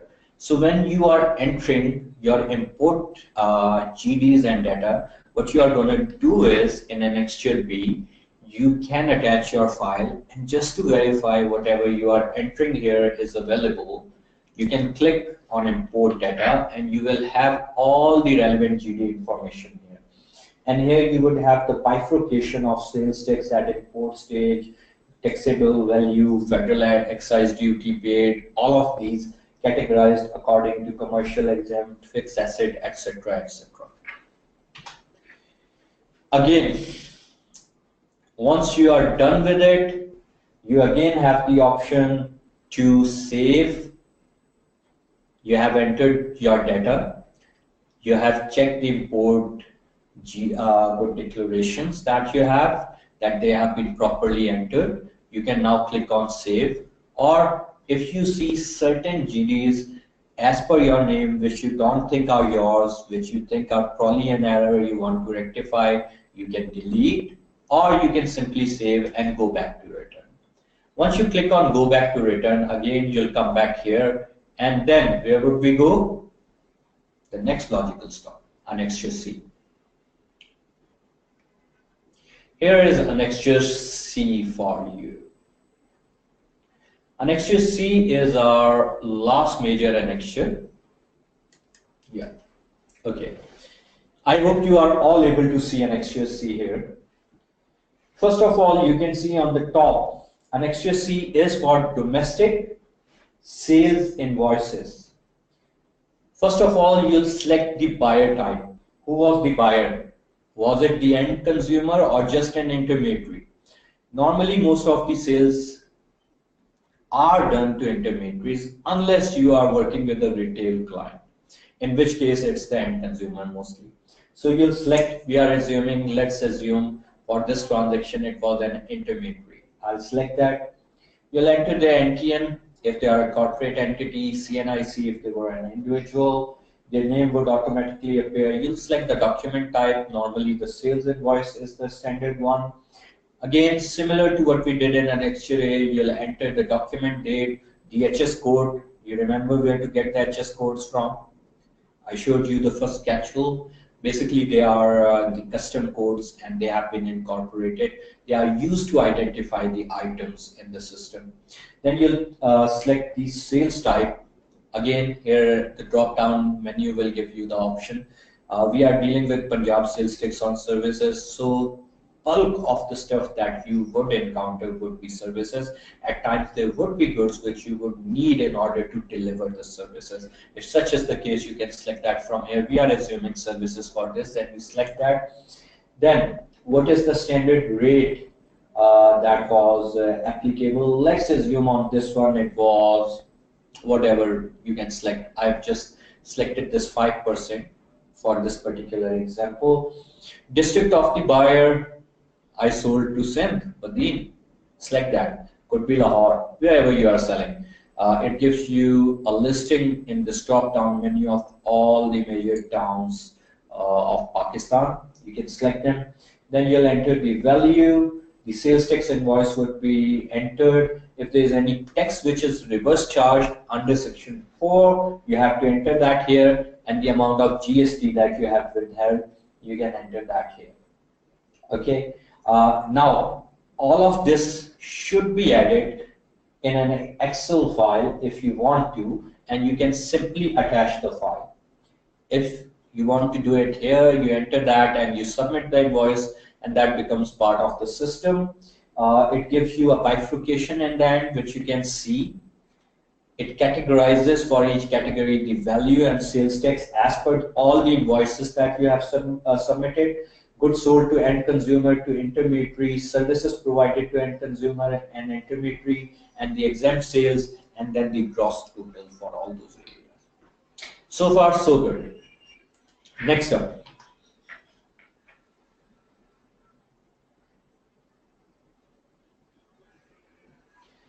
Next up is your annexure D. Okay, just for sake of completeness, you can click on here, go back to return. You'll again come back here to the return. Now we have done annexure A, annexure B, annexure C. So logically, our last major annexure, annexure D, is the one that we would click on. And as you can see here, annexure D deals with services exported. So annexure A, domestic purchases. Annexure B, imports. Annexure C, domestic sales. Annexure D, exports. Logical order. In annexure D, which deals with any services that you have exported, you can see the options you have. Which system did you use? Did you use one custom, or did you use tax care system, or did you use VBOC? For those of you who are not familiar with these terms, these are basically the custom processing system. The one most commonly used now is VBOC. The one that was preceding this was one customs. You don't have to worry about these things. Normally the invoice, the documentation you receive that mentions which system was used. If you are still unsure, you can always ask your client or the relevant custom agent. But it's straightforward. Once you start dealing with these invoices, you do a few of them, you'll get used to this stuff. Then collectorate, which was your collectorate. If you click on it, you have a drop-down menu, Karachi, Sialkot, Raipur, whichever. For this example, I've selected the Sialkot, Raipur. GD good declaration type will be selected. Their number and date would be entered. You will enter the export value, the value of the goods and services that you actually shipped, the value of any short shipment if applicable, and any goods or services which are admissible for refund. And then you'll enter the system made, which again your custom process.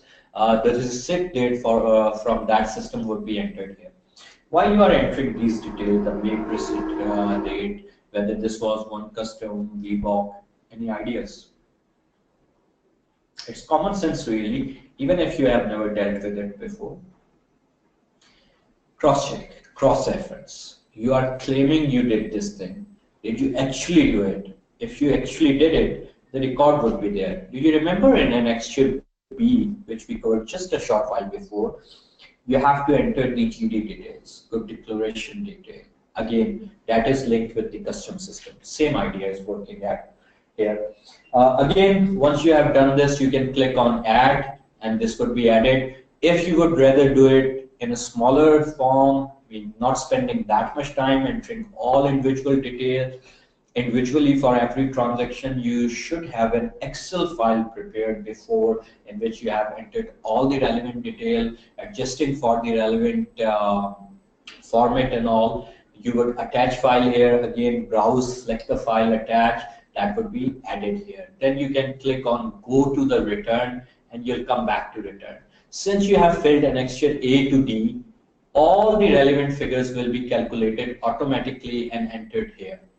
Only the white areas would be left for you now to enter. For example, if you have a look at serial number 23A, default surcharge, if any, you would enter. 24 is arrears, if any, enter. 25 default penalty, if any, penalty or fine, please enter that. Come on to the next slide, 23A, default surcharge, others, if they are, please enter. 24B and 5B are done, sorry, I was repeating that. 27, tax paid on normal or previous return applicable in case of an amended return. So unless you are revising the return, this is not applicable to you. If you are revising, then you enter the relevant amount here and done.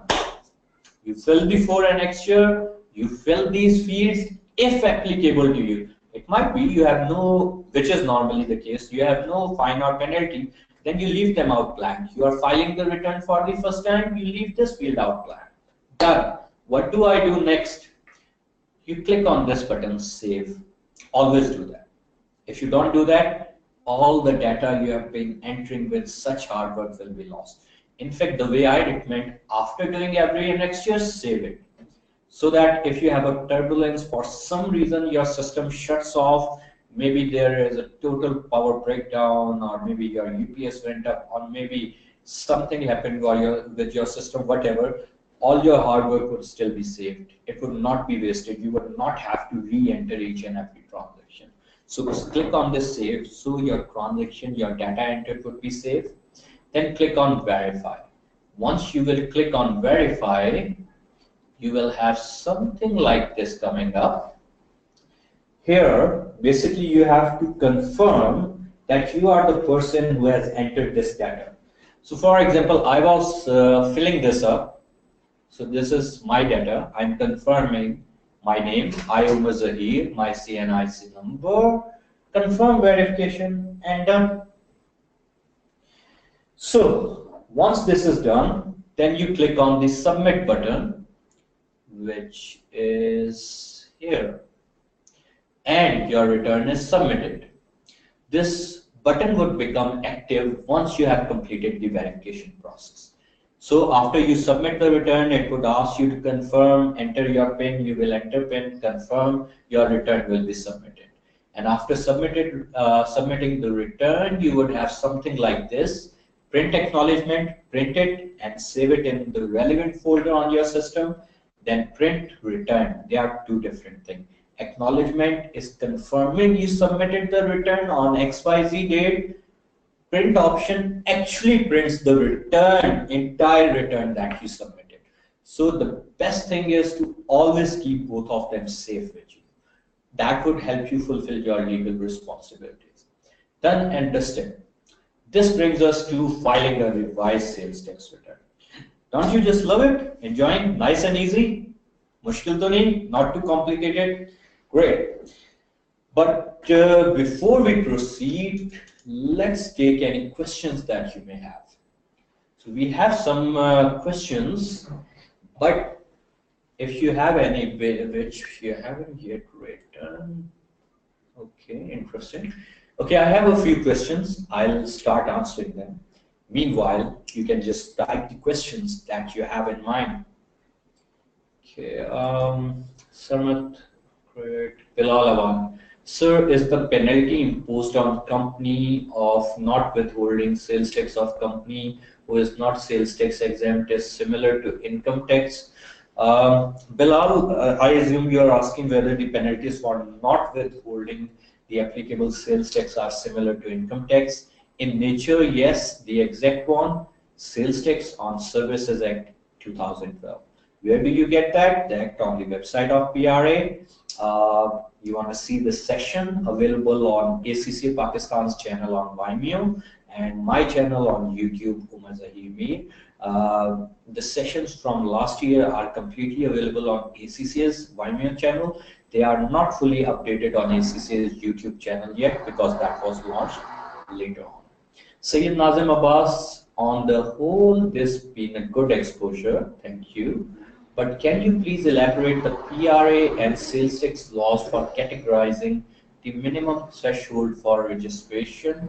What about the retailer and basic service provider? Nazim, I answered this before.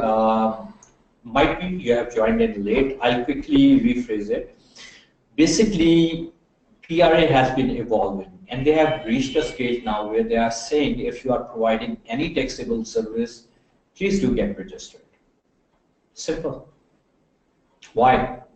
If you are providing sales tax service, it's not income tax. That would be levied only if you have an income of more than 400,000. If you are providing taxable services in Punjab, you are already dealing in the business of sales tax. You might as well properly account for and discharge your legal responsibility. Zishan Rashid, sound of webinar is muted to our side. No, Zishan, not anymore. Ubaid is saying no audio. Are you guys able to hear?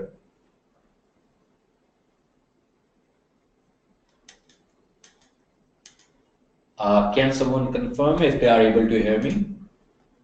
Yes. So guys who said they are experiencing, couple of people who said they are experiencing issues, it seems to be something at your end. The portal is not showing any issues as yet here, and a lot of members are saying it's perfectly audible. So going back to the questions, meanwhile you can write more questions if you have any. Last question I answered was Sayyid Nazim Abbas, so it's Muhammad Saqib Raza. So please tell me the rate of 5% and 16% applicable on the consumer. No idea whether I have to charge 5%, 16%. Saqib, for most of the services it's 16%, for telecoms it's 19.5%. Some areas are changed in case of import and export, and the rate of withholding actually differs. So for that, you would have to see my session on Punjab Sales Tax on Services Act 2012, and that is available on ACCA Pakistan's Vimeo channel and on YouTube. If you would rather have it, it's also available on my personal channel. Same ACCA session, which I delivered on my personal channel on YouTube. That's by my name, Umar Zahir. Go through that, you will have answers to them all. Adnan Khan, I have a question that I encounter a lot while activation of e-enrollment. Activation code is not sent to the mobile mostly. You're right, Adnan, that is a practical issue that happens quite often actually. And without entering it, the process could not be completed. What to do in such a situation? Aha, good question. So see, I'm gonna solve one of your major headache right now, like this. You send an email to eSupport, the support email that I shared with you earlier, and that you have in your copy of the presentation, which is in the hands out section of the control panel. What you do in that email, you mention your text number, you copy paste the message that you received to enter the relevant codes. You mention the email code that you have received and the fact that you did not receive the code on the mobile. And then you follow them up by call and they normally activate it for you. That's how it works in practice. Sarmat, annexure A and C are used for what purpose? And if a business have nil activity in any specific month, then what would be the treatment for annexure A and C? Sarmat, annexure A is used for domestic purchases, annexure C is used for domestic sales. If there is a nil return, annexures would be nil.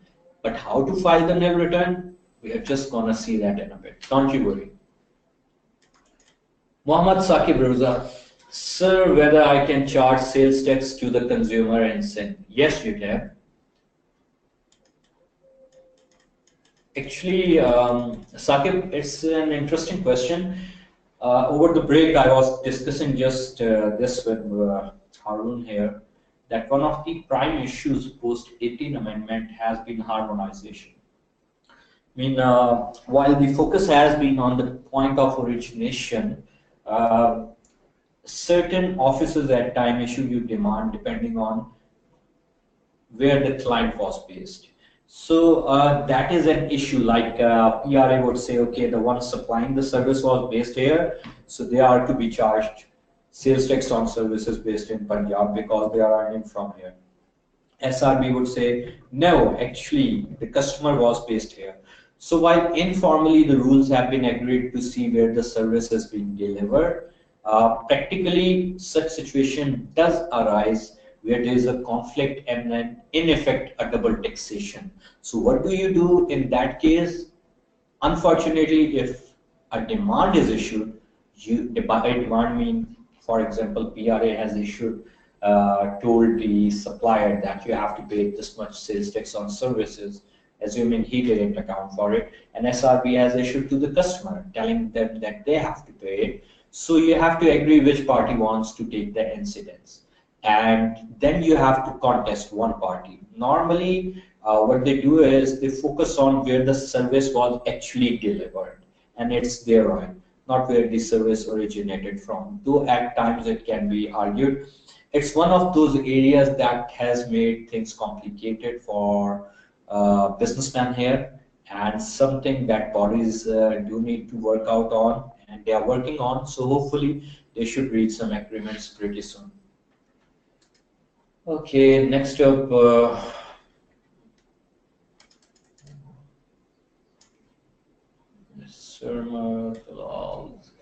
Zille Rahman, please share the process of creation of sales tax PSID challan. Okay, Zille Rahman, good question. The PSID, the challan, was not within the purview of today, but I thought it's extremely relevant. So what we have done is, if you have a look in the handout section, I have 2 gifts for you there. Actually, there are 5 gifts, but of them there are 2. One says payment of taxes PRA.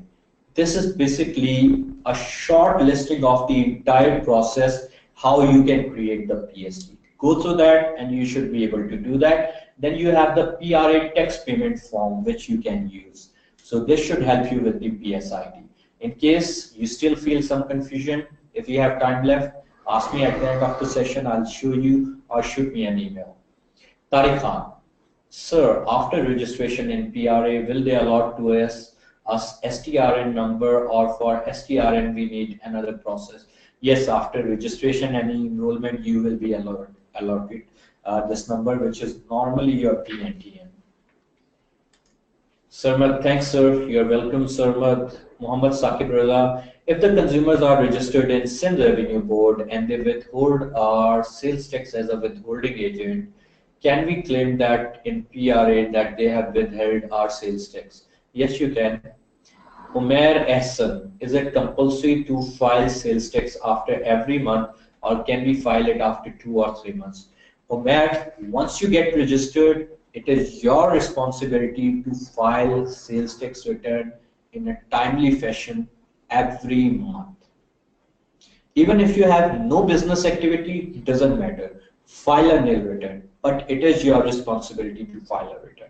If you do not file a return, you can end up with having a penalty notice.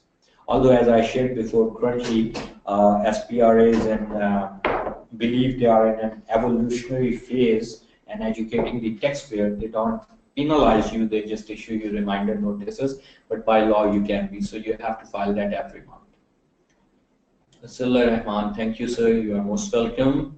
Mohammed Saqib Raza, sir, deadline of filing sales tax return and the fine imposed if we file sales tax return after due date. Saqib, again, they are given within the Act. As to the deadline, I did share with you, perhaps you joined late, so I'll quickly show you. Just keep an eye on your screen.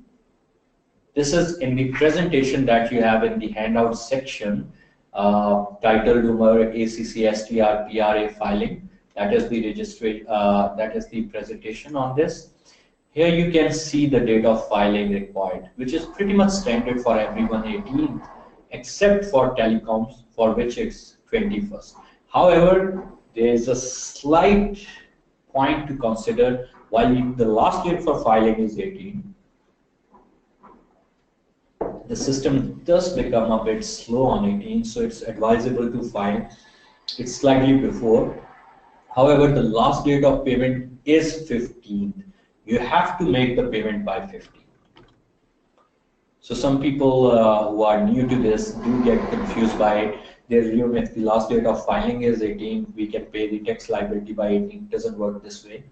For payment of your sales tax liability, if you have a net payable, the date is 15th. So this is a handy thing. You can always keep it with you. Shows you the deadlines, the dates, all that. Okay, let's go back to your questions. Thanks a lot. You are welcome. Great. We are pretty much done with the questions. Great initiative by ACC Sir Umar. Thank you, Saqib Saab. Okay, any other questions? If you have any other questions, I'm giving you a few seconds. If not, then we'll continue. Okay, we have Tariq Khan. Sir, do we need to register in another province on the basis of services delivered in that province? If yes, then do we need to file only those invoices which we delivered at that province? Very good question, Tariq. That's what I was just discussing a while ago, the harmonization issues. What businesses do in practice is, especially the businesses who have a national presence, not just within a city or a province, they do register with all the relevant authorities. So, for example, we have quite a few clients who are registered with FPR, SRB, PRA, KPRA, and we even have a few who are registered with the Balochistan taxation authorities as well. Anyway, the question that is next, and the answer to your first part is yes. The question that you ask next is very interesting. What do you do then? Well, as per their laws, you focus on the incidents where the service that you are delivering is based and whether that has been originated locally. For example, your branch office is based in Islamabad and it's providing a service to your client in Islamabad. It's pretty straightforward. You will file a sales tax on services within the purview of Islamabad, which is administered by FPR at the moment. You have a client based in Lahore. You are providing service out of Lahore. Straightforward. File it with PRA. You have a client in Karachi. You are filing. You are providing the service out of your office based in Karachi. File it there. You have a client in Peshawar, providing it from your office in Peshawar, file it there. Client in Quetta, service from Quetta, file it there. Problem happens when you have office in one area and you have the client in the next. Practically, what businesses do is they look at where the client is based and file it with that authority. However, at times complications do arise, and normally other revenue bodies claim that you are based here. So then you have to prove either that the service did not originate from their jurisdiction, or that since you were previously already taxed by the other authority, it would be double taxation. Hence, it would be an adjustment anyway. Matib Ahmed, in purchases, all purchases included in a service sector. Can you clarify that, Matib? What do you mean in purchases, all purchases included in the service sector?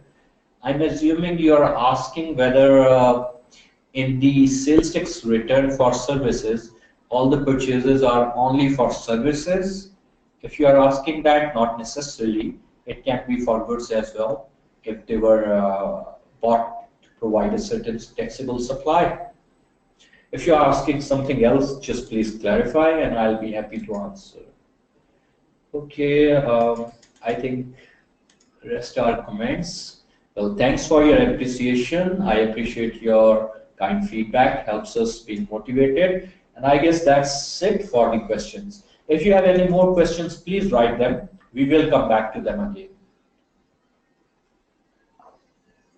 Okay, next up.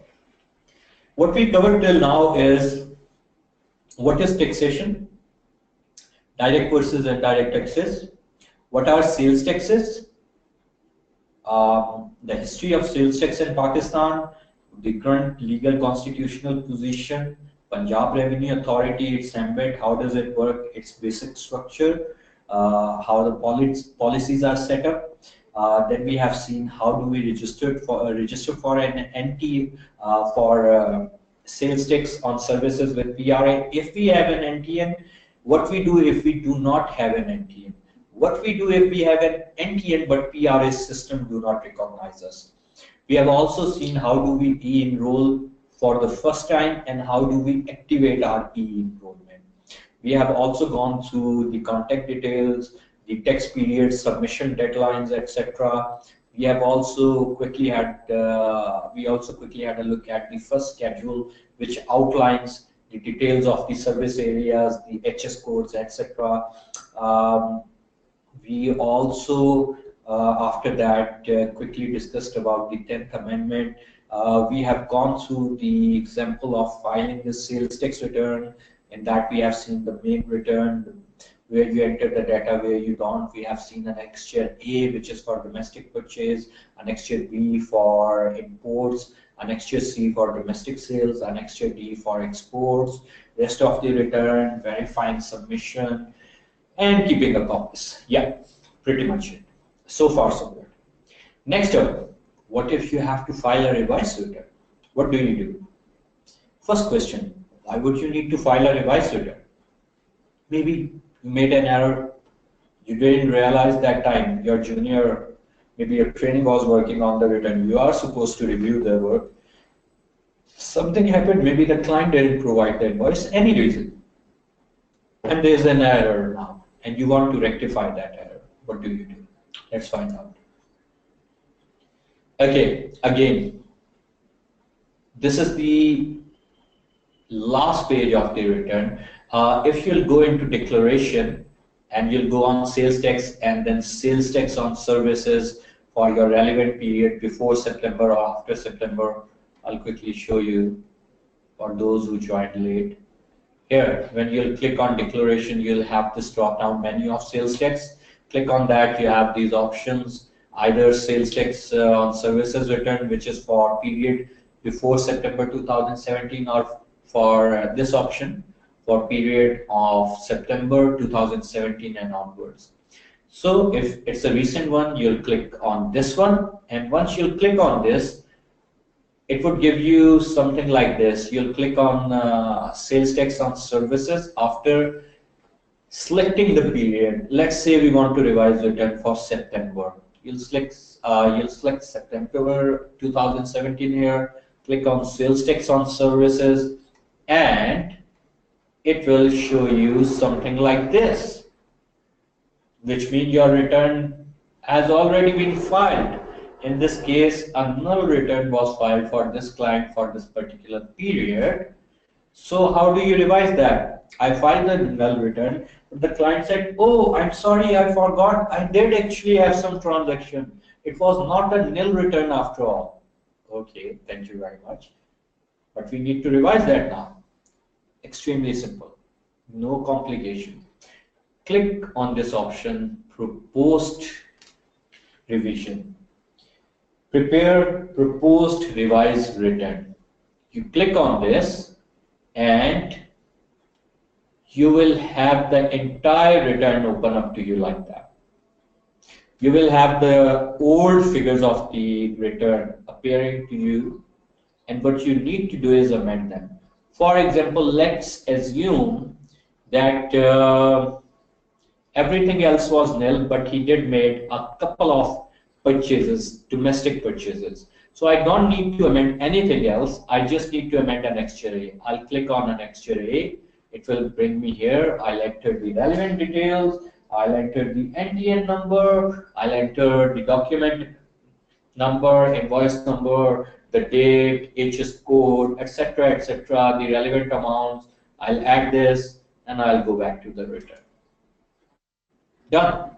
What I'll do after this is same I did for submitting my original return. I'll click on save. I'll click on verify. I'll enter my CNIC, my details to verify. I'll confirm the verification and I'll submit it. And then I'll allow it the submission by entering my PIN, which is basically serving as my digital signature. PIN is a short digit combination that you receive, and you can also reset from within this area from these options of your account, and you have to enter that as the last step to authorize the submission of return. I'll do that, I'll submit, done, gone. My return has been revised, just like that. Okay, what if I need to revise for, let's say I also made some domestic sales? Then I'll go and amend Annexure C. Same process really. You go on Annexure C, you enter the relevant details in Annexure C, simple. The invoice details, value of the sale, the relevant taxation deduction, any withheld, all that, and done. You come back, you again verify, first you save. Always save. Once you have entered the data for any invoice, be it on the sales side, on purchase side, it doesn't matter, save it, save it, save it. Golden rule of thumb. You would realize that as you start working on bigger returns, at times for bigger clients, you have dozens of invoices, even to the tunes of hundreds. You do not, believe me, you do not want to end up losing them. So save them. Once they are saved, click on verify. You'll verify the details, same. This thing will come up, you'll verify, confirm verification. Click on submit, done. So it could be that you have to revise a return because you have domestic purchase, then you simply amend an extra A. It might be you have some imports, amend an extra B2. It might be you have domestic sales, amend an extra C. It might be you have exports, amend an extra D, and so on. So not too difficult, is it? Great. Let's move on to filing a revised sales tax return. Sorry, let's move on from filing a revised sales tax return on to filing a nil and null return. Ready, Samat? You asked about it. Meanwhile, if you have any question, you can ask now. We do have some questions coming in. Wow. Okay.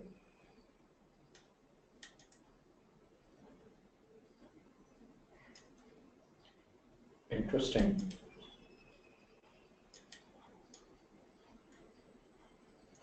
The last question we answered was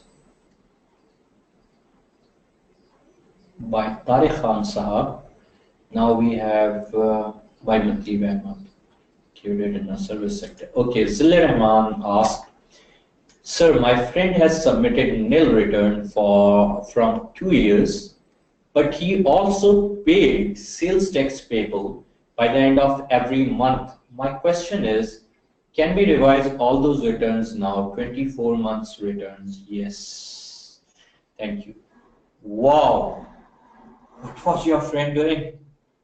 If he was paying sales tax, why was he not accruing for them?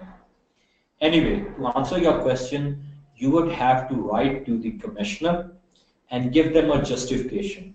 Why were you doing that? Because it's going back to like almost 2 years, it's their prerogative and they can allow you to revise return. And then you can revise them. Some of them, for most recent period, you can just go and revise using the process that I've told you. Wherever the limitation would come, you would have to write to the commissioner. Next one, Sayyid Nazim Abbas. Will I withhold the sales tax on the taxable services provided by the parties registered in other provinces? What about the service providers registered in Islamabad? Yes, you would need to withhold as per the rules and as per the schedules in Sales Tax Act on actually Sales Tax on Services in Punjab Act 2012. Irfan Ali, is there a time limit to revise a return? Irfan, there is a time limit described in the rules, but practically, in our experience, well, I wouldn't be like bragging, but we normally are very particular not to be late and get the thing done right. In our experiences with PRA, we only had to revise return up to 2-3 months at the most.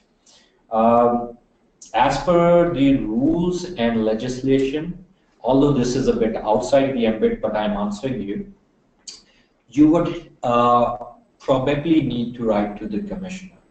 You would need their permission. Just like the example Zille Rahman discussed, going back 2 years, 3 years, if for some reason you need to, you would then possibly need their permission.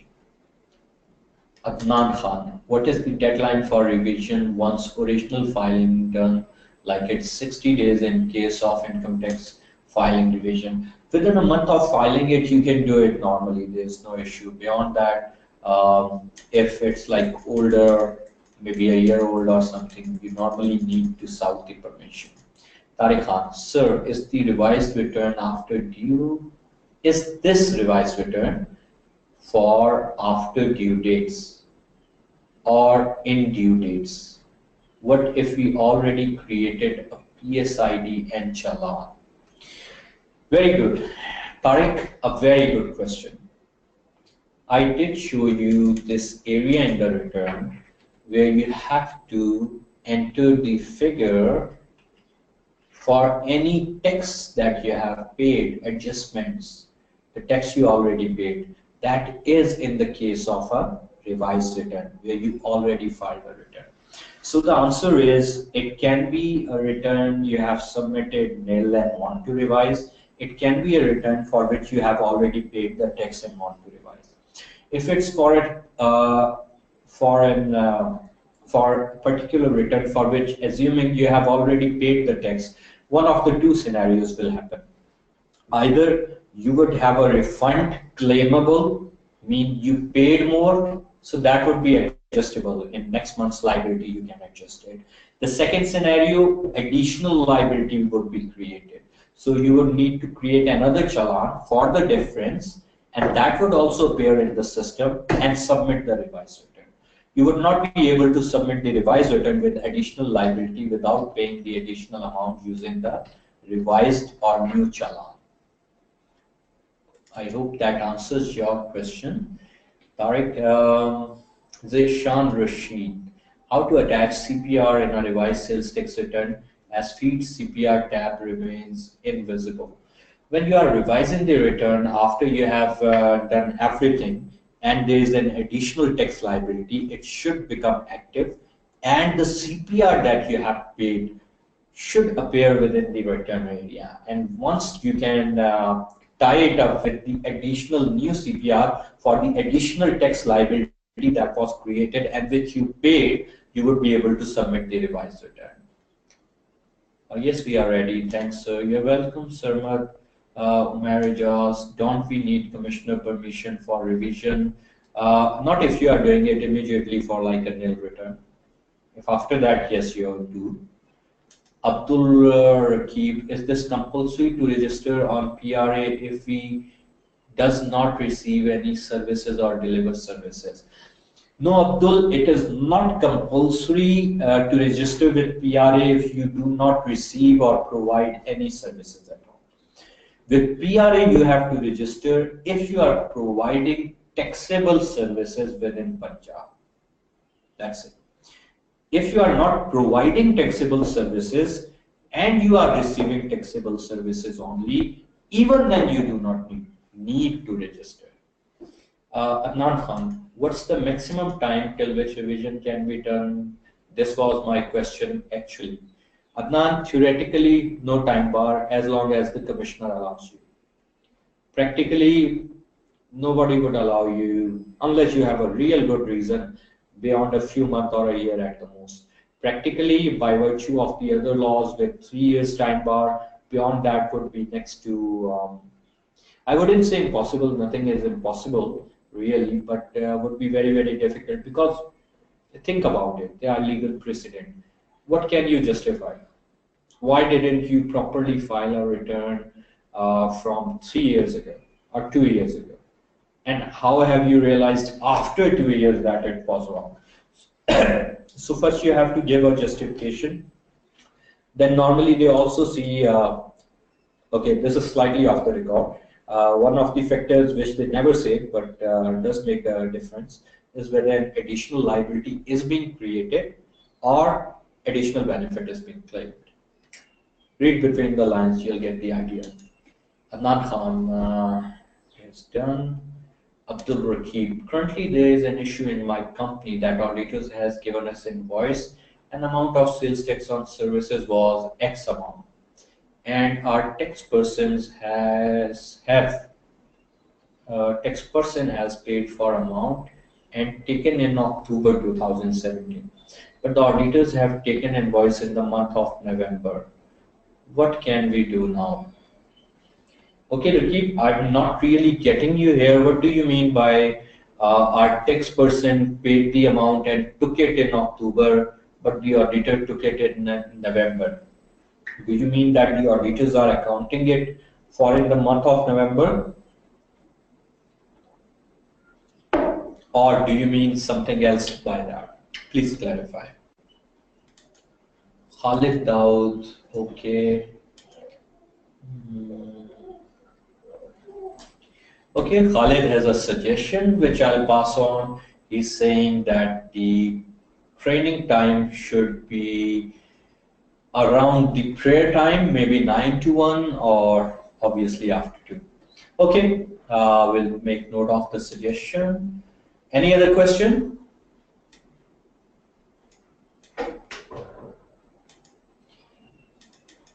That's it. All the questions are answered. I'll give you 30 seconds. If you guys have any more questions, please feel free to ask. If not, we'll resume.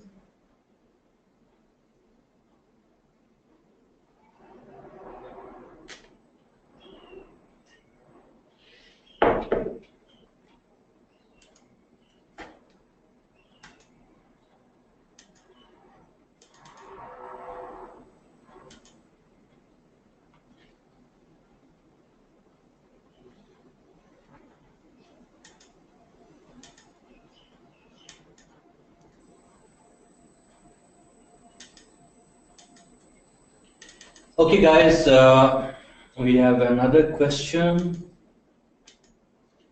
Zilla Rahman asked for my email. I'll be sharing that at the end of the presentation. But meanwhile, Zilla Rahman, you have that in the copy of the presentation, which you have in the handout section. And if you go to the second last slide, you have my contact details, including my email. And we have another question. This one is from Abdul Rakib. We have received sales tax invoice in November, but paid tax on 15 November to file return of October. Okay. And so, okay, I'll add this up with your last question. So basically, Abdul Rakib's question is, they received a sales tax invoice in November accruing to the month of October.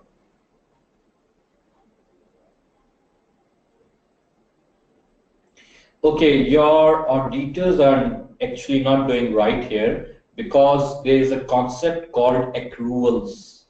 It's not cash-based accounting. I'm assuming you are following the accounting standards and are a corporate entity, or even if you are a sole proprietor. Cash-based accounting is not in work unless you are in public sector organization which has adopted it. So on the accruals basis, the invoice does belong to the month of October. Someone senior need to sit down with your auditor and just very politely remind them about the concept of accruals. It has to be accounted for in the month of October. I hope that answers you, Abdul Rakib. Anybody else? Okay, so if you have any questions now, please enter them and I will answer them in the next question answer session. Next up, let's resume. We have seen how do we file a sales tax return in an entirety. We have also seen how do we file a sales tax return in case of a revision, whether we have to revise just one annexure or more than one. What if we have to file a nil or null sales tax return? What do we mean by a nil sales tax return? There was no taxable activity, there was no business activity in this particular accounting period, normally a month in this case. What do we do? Let's find out. Okay, again, you go to the same return, you come to the end of the return, you do not go in any of the annexure, you do not need to fill any annexure, they are not applicable to you. Why they are not applicable to you? Because you did not have any domestic sales, you did not have any imports, you did not have any domestic purchase or sale, you did not have any exports, you have no taxable activity. So you come straight down here and there's this tab nil return. You click on this and it asks you in this pop-up box, are you sure you want to file nil return? Null return, they actually call it null. You say yes, okay. You click that, then you click on verify. The same tab like before will open. You confirm your details, you confirm verification, and this tab of submit would become active. You would click on this, it would ask you, do you actually want to submit? You would enter your PIN, the normally 4-digit combination you have. You would click OK, it would process, done, your return is submitted. You would click on print acknowledgement, and you will print a copy of the acknowledgement and you would print the return. This return, by the way, here was a nil return. So this is what you'll get after filing the nil return. You'll click on print acknowledgement and print. Acknowledgement, like before, would only give you acknowledgement that yes, you did file return, and print would give you a copy of your nil return. Previously, it was the complete return, now it's the nil return. That's it. Straightforward, no issue. Next up, what are the current sales tax rates and what are the implications? So broadly speaking, guys, the standard rate generally is 16% in the case of PRA. For telecom services, generally it's 19.5%. But like I showed you before, on PRA's website, you do get these circulars, clarifications, and notifications from time to time.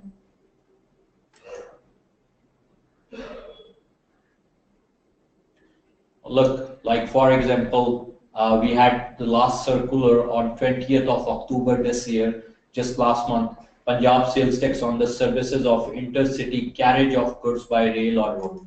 So what do we do on inter-service carriage now? Here, that's been answered here now. Government is pleased to extend the operation of circular number 2 until 31st December or until further orders. So that's been extended in terms of the scope. But circulars are not the only things. At times there are confusions with terms to the harmonization issues, amendment with regard to the rates. So they would be issued here. And then if there are any particular notifications, they would be in this section. For example, exemption was granted to Punjab Saaf Pani Company, which I'm sure you would know is a government-backed initiative. Extension in the date of filing of return for September 2017, etc., etc. So keep a lookout on this. Normally, the changes in rates are mentioned here in the circulars. So, where do I find the details of the rates? How do I know exactly which sector is being covered under which rate, the second schedule. I have given you a handout of the second schedule too. Again, it's in the handout section, the last PDF file titled second schedule. And let's quickly have a look at the second schedule too. Here you go. So basically the first schedule lists all the possible major services under the major service heads. The second schedule actually lists the rates applicable and any particular exemptions. So you can see for hotels, motels, guest houses, marriage halls, and lawns, including pandals, shamiana services, clubs and caterers, it's 16%. Or all these codes are covered for classification. So you can go through them all. See, telecom services are normally 19.5%. So exclusions are mentioned here. This doesn't cover the internet services where dial-up or broadband, including email services. DCNS and value-added data services are involved. Insurance policy excludes marine insurance for export. It's 16% of gross premium paid. So you can go through this. Actually, this is not really within the ambit, but I've just added this for the sake of completeness. This is covered in extensive detail in the session on Punjab Sales Tax on Services Act. Today was just focused on registering, filing, revising, and ancillary issues. Okay, another difference is for freight forwarding agents. That's a fixed amount, rupees 400 per bill of landing. Other than that, mostly it's 16%. So you can consult these rates and the circulars and notifications, and you know the applicable rates. Great. Some of the ancillary issues. Before we go on to that, if you have any questions, you can ask now. I promised you none of your questions would be left unanswered, at least not the relevant ones. Inshallah, we are right on track. Okay, we have Adnan Khan. If anyone registered like we did here for understanding only, should we still file a return? Adnan, we did not register for that reason. We didn't complete the registration process because if you do get registered now, then you are responsible to file return. What to do if you get registered by mistake, or if you did get registered but you never started the business? Then you have to apply for deregistration. There's a process to follow. You ensure that the last period's sales tax return is submitted, no outstanding liability is outstanding against you, and then you apply in writing to your relevant commissioner that this is the reason I want to deregister, kindly allow me that. They perform their verification, you have to follow them up, stay in touch, and finally you are allowed deregistration.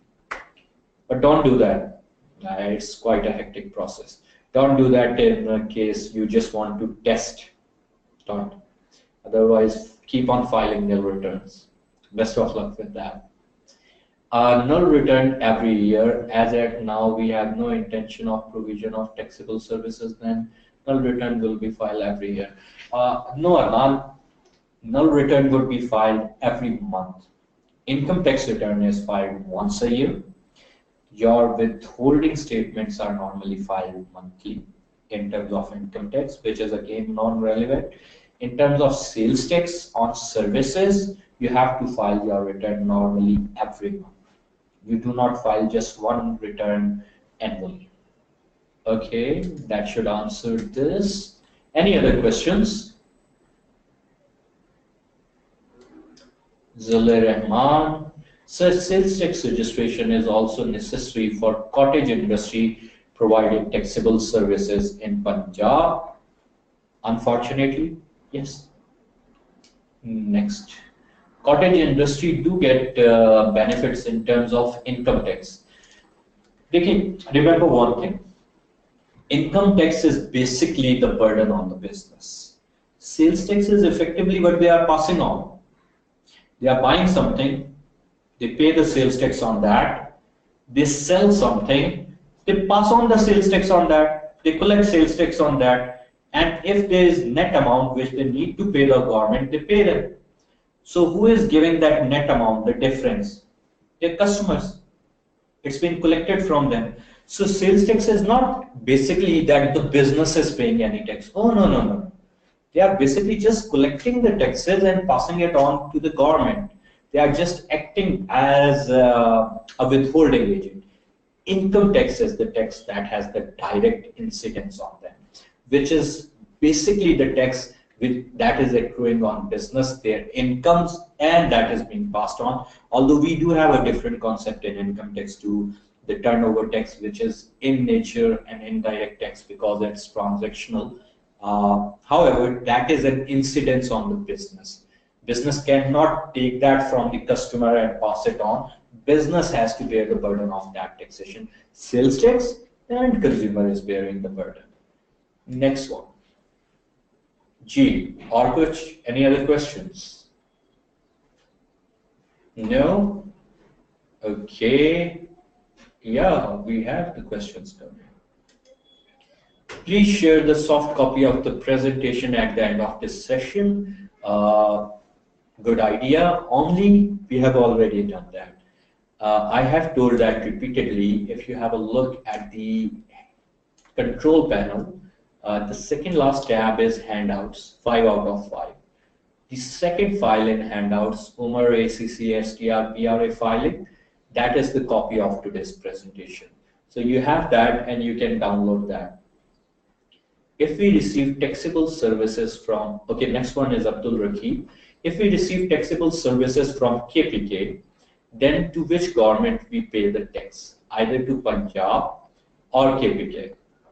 Well, the KPK guy would withhold some portion of the tax, which they'll pass on to KPK. In your return, you'll mention this much tax was withheld, for which you'll claim the benefit, and you'll pay your tax to the PRA. Unless a problem happens and KPK issues your supplier some notice and they get in touch with you, then you provide them the relevant documentation, and they, being the unfortunate party, would have to contest it out with the KPK. And finally, we have invoiced services and later on receivable amount was not recoverable. Bankruptcy. Will there be any rebate? So what you can do is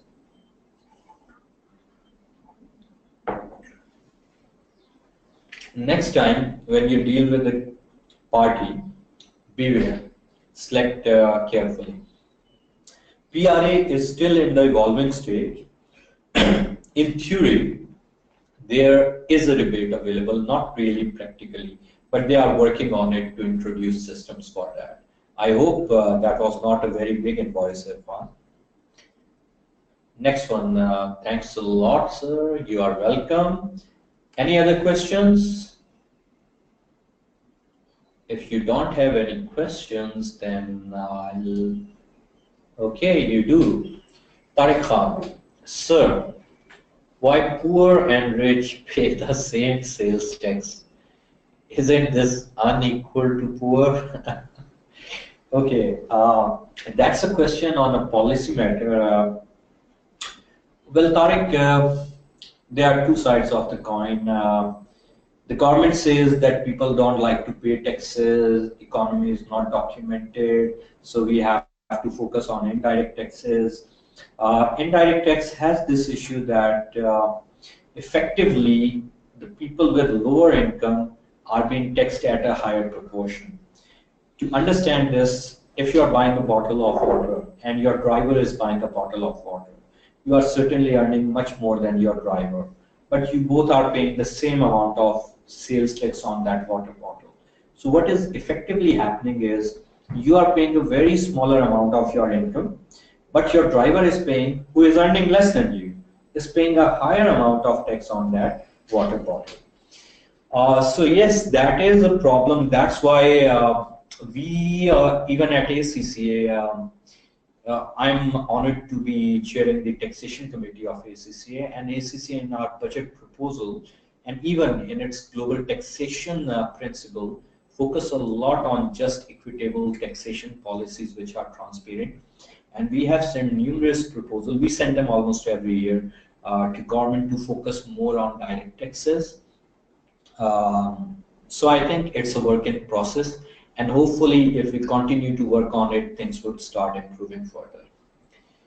Okay, thanks a lot. You're welcome.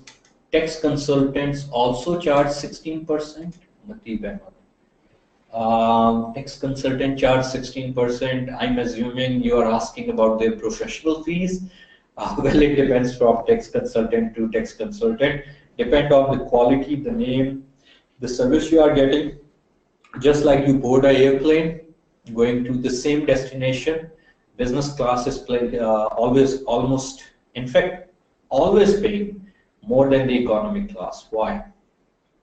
Same plane, same destination, going at the same time, landing at the same time, everything same. Not really. The level of service enjoyed is not the same. However, if you meant by it, Matib, that whether the tax consultant charge a tax 16%, not really. The tax is submitted at the time of return submission, or if you are paying the tax before that in the government kitty, in the treasury. And to see the details of that, you can go in handouts, payment of taxes and payment of tax form. Okay, Matib is asking the sales tax on services consulting fee. Again, Matib, that would depend the nature, whether you are just filing return, you have a complicated issue, you want to contest a case regarding harmonization, double taxation, and who you are going to. Certainly the value involved will matter, and the one you are dealing with matter. And your personal equation with them will matter. Anything else? No. Okay, if you have any other questions, continue to write them. We will just finish off these last few bits, and then we'll have a question answer session again to answer any questions that you have, and then we'll end the session today. So some of the ancillary practical issues. We have discussed about the theory, and we have discussed about the concepts, we have discussed about the practical situation. Some of the things that are different, for example, we saw that the link on PRA's website for registration in case you don't have an NTN doesn't work anymore.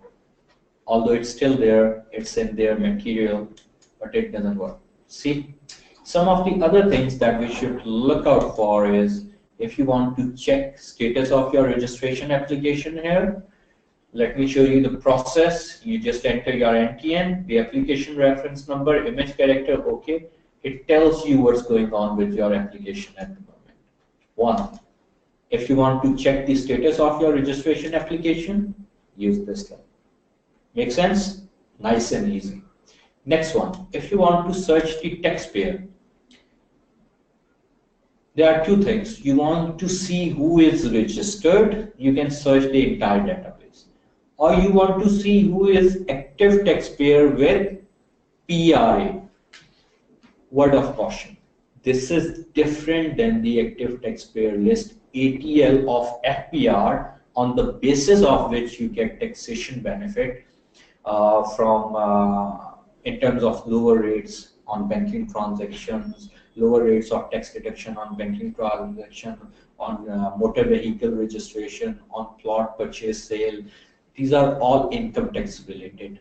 The active taxpayer list for that is the one with FPR, Federal Board of Revenue. What's the point of this active taxpayer search then, Umar sir? The point is this: if you are dealing with a new party for the first time, you need to make sure, and even for ongoing parties, whether they are active or not. Because if they are not active, you are supposed to withhold 100% tax, because if they don't end up paying their tax liability, you will have to, and possibly with some penalties. So that's why it's important. You click here, you enter the NTN of the relevant parties, you enter the image characters, you click here, and you get the information whether the taxpayer is active or not. Let's try this one. Let me show you how this works. Active taxpayer, list of PRA. So this taxpayer is active. You can see this. Okay. Green tick, compliance level 100%. The taxpayer is active. For past 6 months, the taxpayer has filed all their returns and their compliance level is 100%. Just a quick handy tool which you should be aware of: checking the status of your registration application for new registration applications and searching the taxpayers, active taxpayers. If you just want to search any taxpayer, you can enter their NTN here and you can have the details and you can see whether they are a taxpayer. But it doesn't show you the compliance level, whether they are active or not. For that, you have to go here in the active taxpayer search. Great. Next up, browser issues. PRA's website is open in almost all the browsers, but in our experience, the best result you get is in Google Chrome or in Internet Explorer. One of the latest versions are usually better. You don't hit into any snags or any issues. Dead links, some links are dead, like I've shown you for that NTN registration. Don't worry, you can always approach their helpline. For those who have just joined the session or joined in late, we have shared the contact details of PRA. Here they are on your slide number 19. You can call them up, but I found the most efficient way to get a response out of them is by email. But yeah, do follow them up by phone. It makes things much quicker.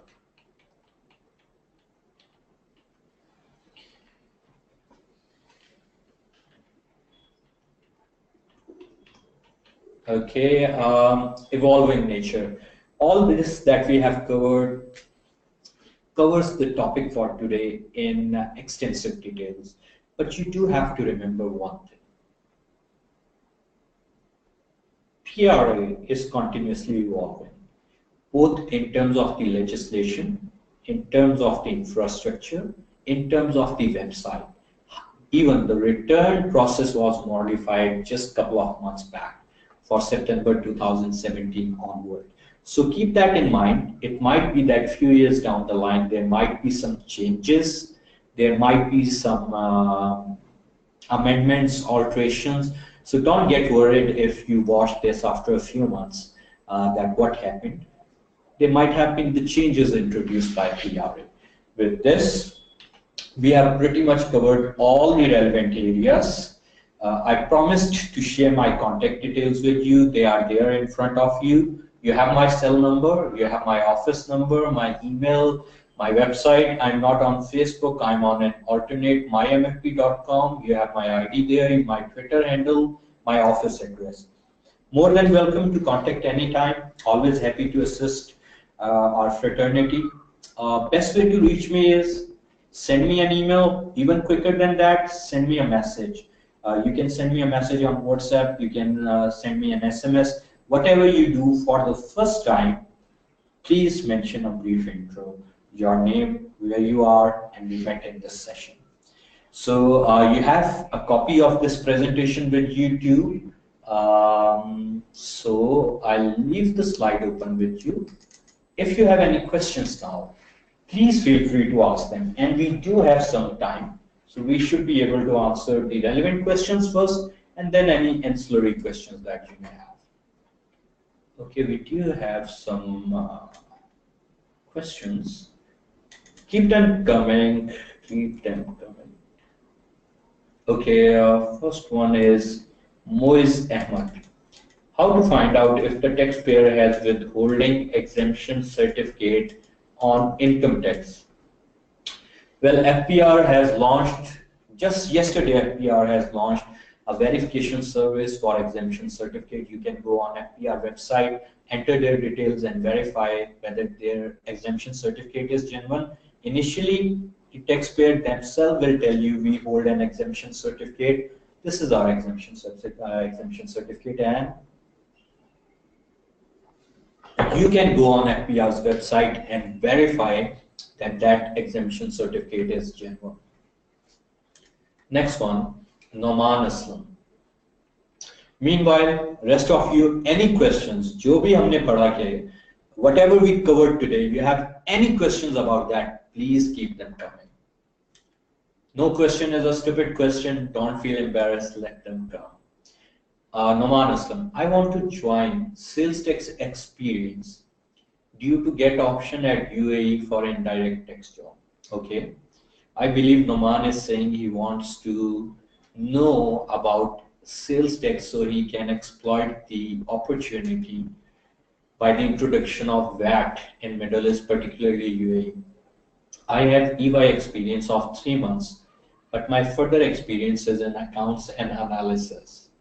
Having 2.2 years experience, but I'm free as my company, I won't name your company, closed its Islamabad office 5 months ago. Now I want to join indirect tax field again. Make something for me. Okay, that's one of the most interesting questions I've ever received, Naman. How can I make something for you? The way to go about it is that you should look out for opportunities that provide you your desired experience. Since you don't have much experience in it, you should be mentally prepared to even accept a junior position. Spend some time there, a few months.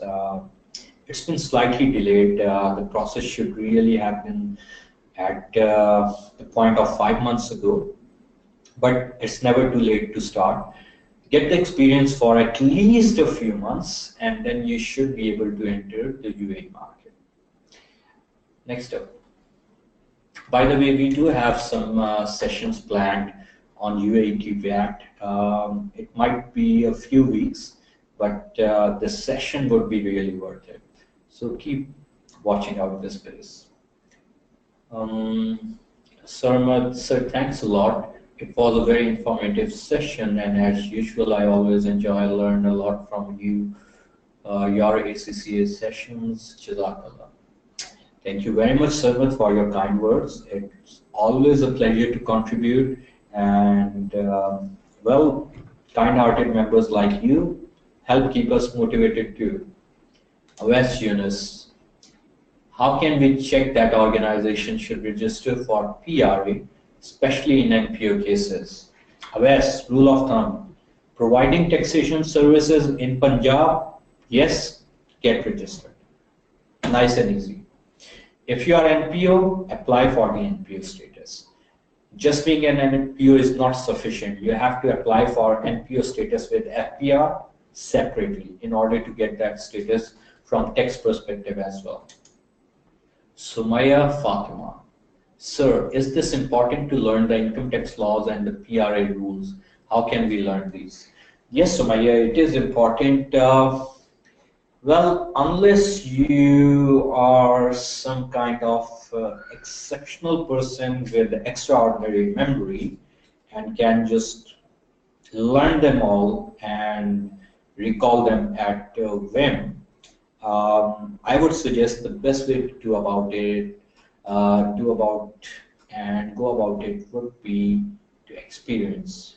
To do this, do it over and over again. When you start working in the field and you start dealing with these laws and regulations on a daily basis, you start getting used to it. Then you are working in the field, you know what's happening, the different changes, etc. You just start getting to have it. But there's no such way that you can sit on a table, learn all the income tax ordinance, all the sales tax act, all the rules, because even if you're a brilliant one, you will learn that, but you will forget that if you are not practicing. So the best way is to experience that, practice that. Kamar Rahman, excellent practical webinar. Thank you, Kamar. We are glad you enjoyed it and we were of value. Matib Ahmad, can tax consultants charge services tax in Punjab? No, Matib, tax consultants cannot charge services tax. Sir, in Punjab, that is charged by PRA. Tax consultants can charge their own professional consultancy fee, which is not related to the sales tax on services in Punjab. Sales tax on services is administered by provinces. In the province of Punjab, it is done by PRA, Punjab Revenue Authority. Qasim, thank you, sir. You are most welcome, Qasim. Appreciate your kind response. Athar Akil, good to see you back, sir. It's a great and useful session. Thank you, Athar. Good to be back. In fact, I'll share with you guys. Well, there has been a gap this year because my mother wasn't well, and I wanted to spend maximum time with her. Obviously, that's a priority. Unfortunately, she passed on to the heavens. In fact, it's been almost 3 months. So, in fact, I would request you all to kindly remember her in your prayers. Pray for her higher place in heaven and Jannatul Firdaus to Ameen. So that was the reason for the absence. But we were just discussing that today. Inshallah, now that we are back, it would be even better than before. And hopefully, we should be able to contribute for your betterment and to ensure that we can pass on skills to you which are useful for your careers and your professional life. Well, thanks for welcoming Athar. Mois Ahmed. Does labor charges provided by the company comes under services tax or goods tax? Well, depends on what were the labor charges for.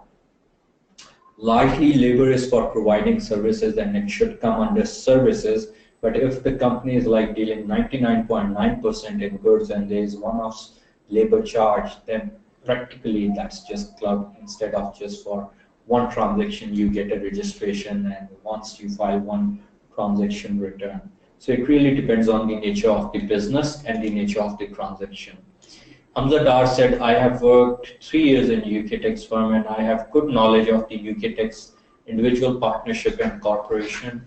I'm now working as a controller in US healthcare related business, but now I am looking to do EA, IRS certified enrolled agent course. Do you have any knowledge on EA, IRS certified enrolled agent? How different it is from VAT? Hamza has just gone after asking this question. Hamza, it is different. UK tax system is particularly in its practical approach different from the UK VAT. Pakistan's sales tax system is a very close replica, not entirely, but overall in its essence, it's very close replica of the UK VAT system. So you can have an idea, you have worked there, you have worked there, you should have an idea of the differences.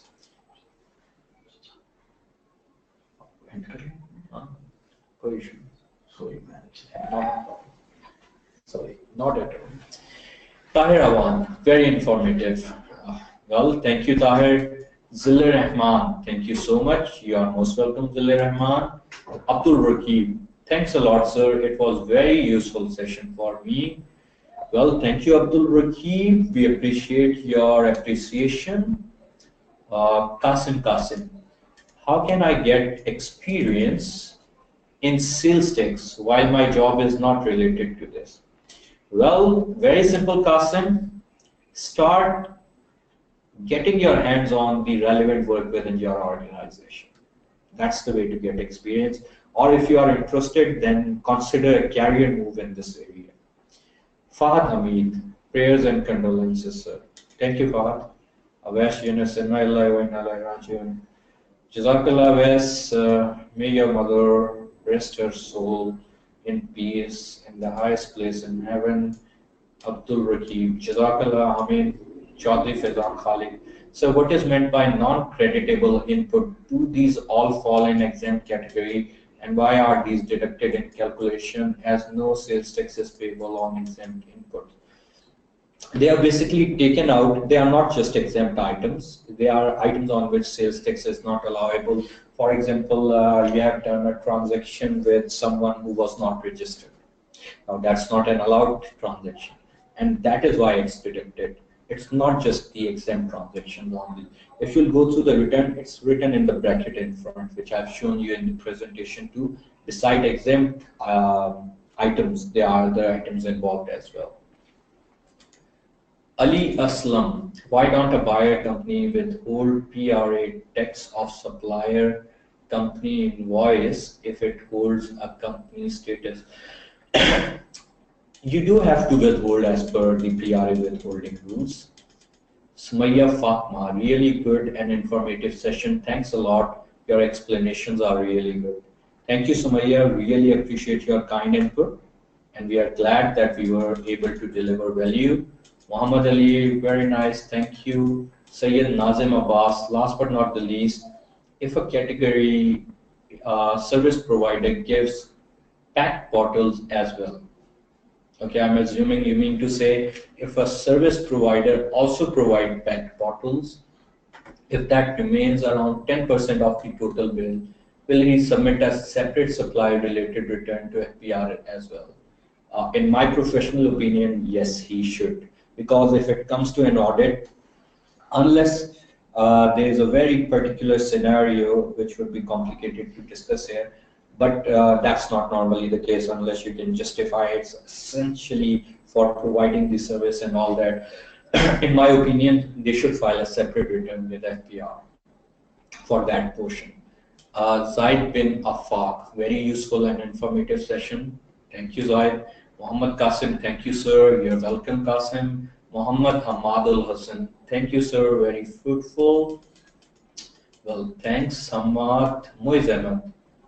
Does withholding taxes apply differently on company and on single owner company? For example, 4.5% on filer or non-filer. Moiz, that is regarding income taxes. It's not relevant, but since we do have some time left, I will answer. Yes, it's different for filer and non-filer, but there's no distinction between a single member company or a two-member company or any other company. If it's a corporate entity, it's a filer. The filer corporate rate will be applicable. If it's non-filer, that rate would be applicable. The distinction is along two lines: filer, non-filer, and companies and other than companies. For others, this was a question Moise asked in the context of income tax. It's not relevant to today's session.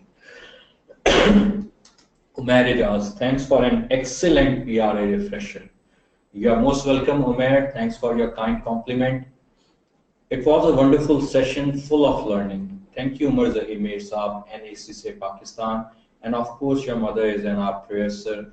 May Allah give you sabr and the highest place to her in Jannatul Firdaus. Ameen. Adnan Khan. Amin Adnan, Jazakallah, thank you very much. Really appreciate your kind comments and your prayers, and we hope we will continue to deliver value for you.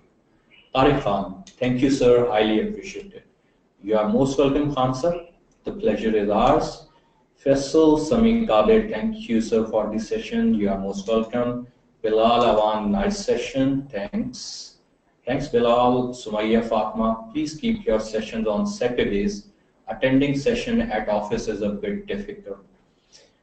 Great idea, Sumaya, and great minds think alike. I was just having a similar conversation to Harun here, and I suggested him the same. But obviously, the administration team has to decide the schedule considering the other factors. But since these topics are extremely important, I have suggested them to keep them on Saturdays. Do share your input if we have more than one session on Saturday on different topics. Like there's a session 2 or 3 or 4 hours in the morning on Excel, and then there's a session in the afternoon 3-4 hours on a taxation law area. Would you guys be comfortable attending both, or would it be too much in a day? Just share your thought on that. Ram Ratan, wonderful session. Thank you, Ram Ratan. Sadaf Manzoor, thank you, sir. NACCA, you are most welcome, Sadaf. Ram, thank you for this session. You are welcome. Thanks, sir, for the informative session. One last question. Do we have any website to get rates of all provinces regarding sales tax on goods and services? Both. Moiz Ahmed. You are most welcome, Moiz. Not a single official website, but you do have the website of individual bodies. I mean, you can go on PRA for Sales Tax on Services Act, PRA. I'll just quickly show you. Here you go. You go in downloads, you have all the legislation, download them, the rates are inside there. You want to go for SIN, go to SRB website, same thing. KPRA, same thing. FPR, same thing. So yes, you have the rates available on separate sites, but there is no single official site where all those rates are available. And I wouldn't recommend you any non-official site because you are not sure about the accuracy. So a bit of work involved, go through these sites individually and collect the rates from there. Sagar Chabria, sorry about that. It would be okay. Thanks for the great session today. Okay, well, thanks Sagar for the prayer and you are most welcome. Ram Ratan, I also want session on US sales tax on VAT. Me too. Well, I think that's the topic in discussion. So what I would suggest is, why don't you send some emails to Harun, telling him that this topic interests you. I'll also share with him, and hopefully we'll get it done. Avas Yunus, I think one session in a day is sufficient, but please, these sessions should be on weekends. Okay, keep the inputs coming. What if the weekend is not available? Should we do it in the weekdays or should we just wait till we have a weekend available? Or should we do multiple sessions on a weekend? Ali Waqas, very informative session, sir. Thank you, Ali. Glad it was of value for you. Kindly take another session on UAT VAT. That is planned. We will do that, inshallah. Please send an email to Head of Member Affairs sharing your ideas. You can also send me. I'll also share with him. Muhammad Moin Khan, dear sir, thank you for the session. I also suggest for session on Saturday, whether it is difficult to attend in the office. You are most welcome, Moin sir. I agree, and that would be the first preference. We will try to do these on Saturdays. Avas Yunus, if weekend is not available, then sessions should be after office hours. Okay. After office hours mean what, like after 6? And would you be able to go for that mentally after a challenging day at work, 9 to 5, coming straight into the session? Would that work for you? Next. Okay, thank you. Appreciations, great. Sagar Chabria, on Friday after office hours, that is after 5, is also a good idea. Noted. Umar Hafiz Barsahab, thanks Umar for this session. I agree with the guy and your suggestion. We must add a few sessions on global VAT system. Agreed, Umar. Please send an email to that effect to Harun, harun.jan@accglobal.com. Ali Waqas, if weekend are not available, then length of the session should be around 2-3 hours max. Sumaya Fatma, multiple sessions on weekends are absolutely fine. Weekdays are tough. Okay, noted. Great. Okay, guys, I guess that's pretty much it. We covered the session as we planned and a bit more, which was good. You have these handy bits in the presentation and other gifts for you in the handouts. Keep them handy. They would be of value and benefit to you whenever you'll be filing the sales tax return with PRA. There is a plan for series of session on the sales tax return with regard to SRB, FPRs, and KPRA, which we'll be doing. So keep looking out for these, and I wish you all the best. If you have any questions, you have my contact details. Please feel free to contact us. Thank you for your extensive support, the kind appreciations, and the huge interest. Keep that coming. That's what motivates us. Same session on KPRA is also required. Adnan. Yeah, that is planned, but please send the email to either me or Harun so we can follow that up. Thank you guys. Thanks for your support. I'm glad this was of value to you. If you still have any question or after going through it, some question comes to your mind, I'm still available to you. Please feel free to contact. Thank you. Have a good weekend. Take care, guys.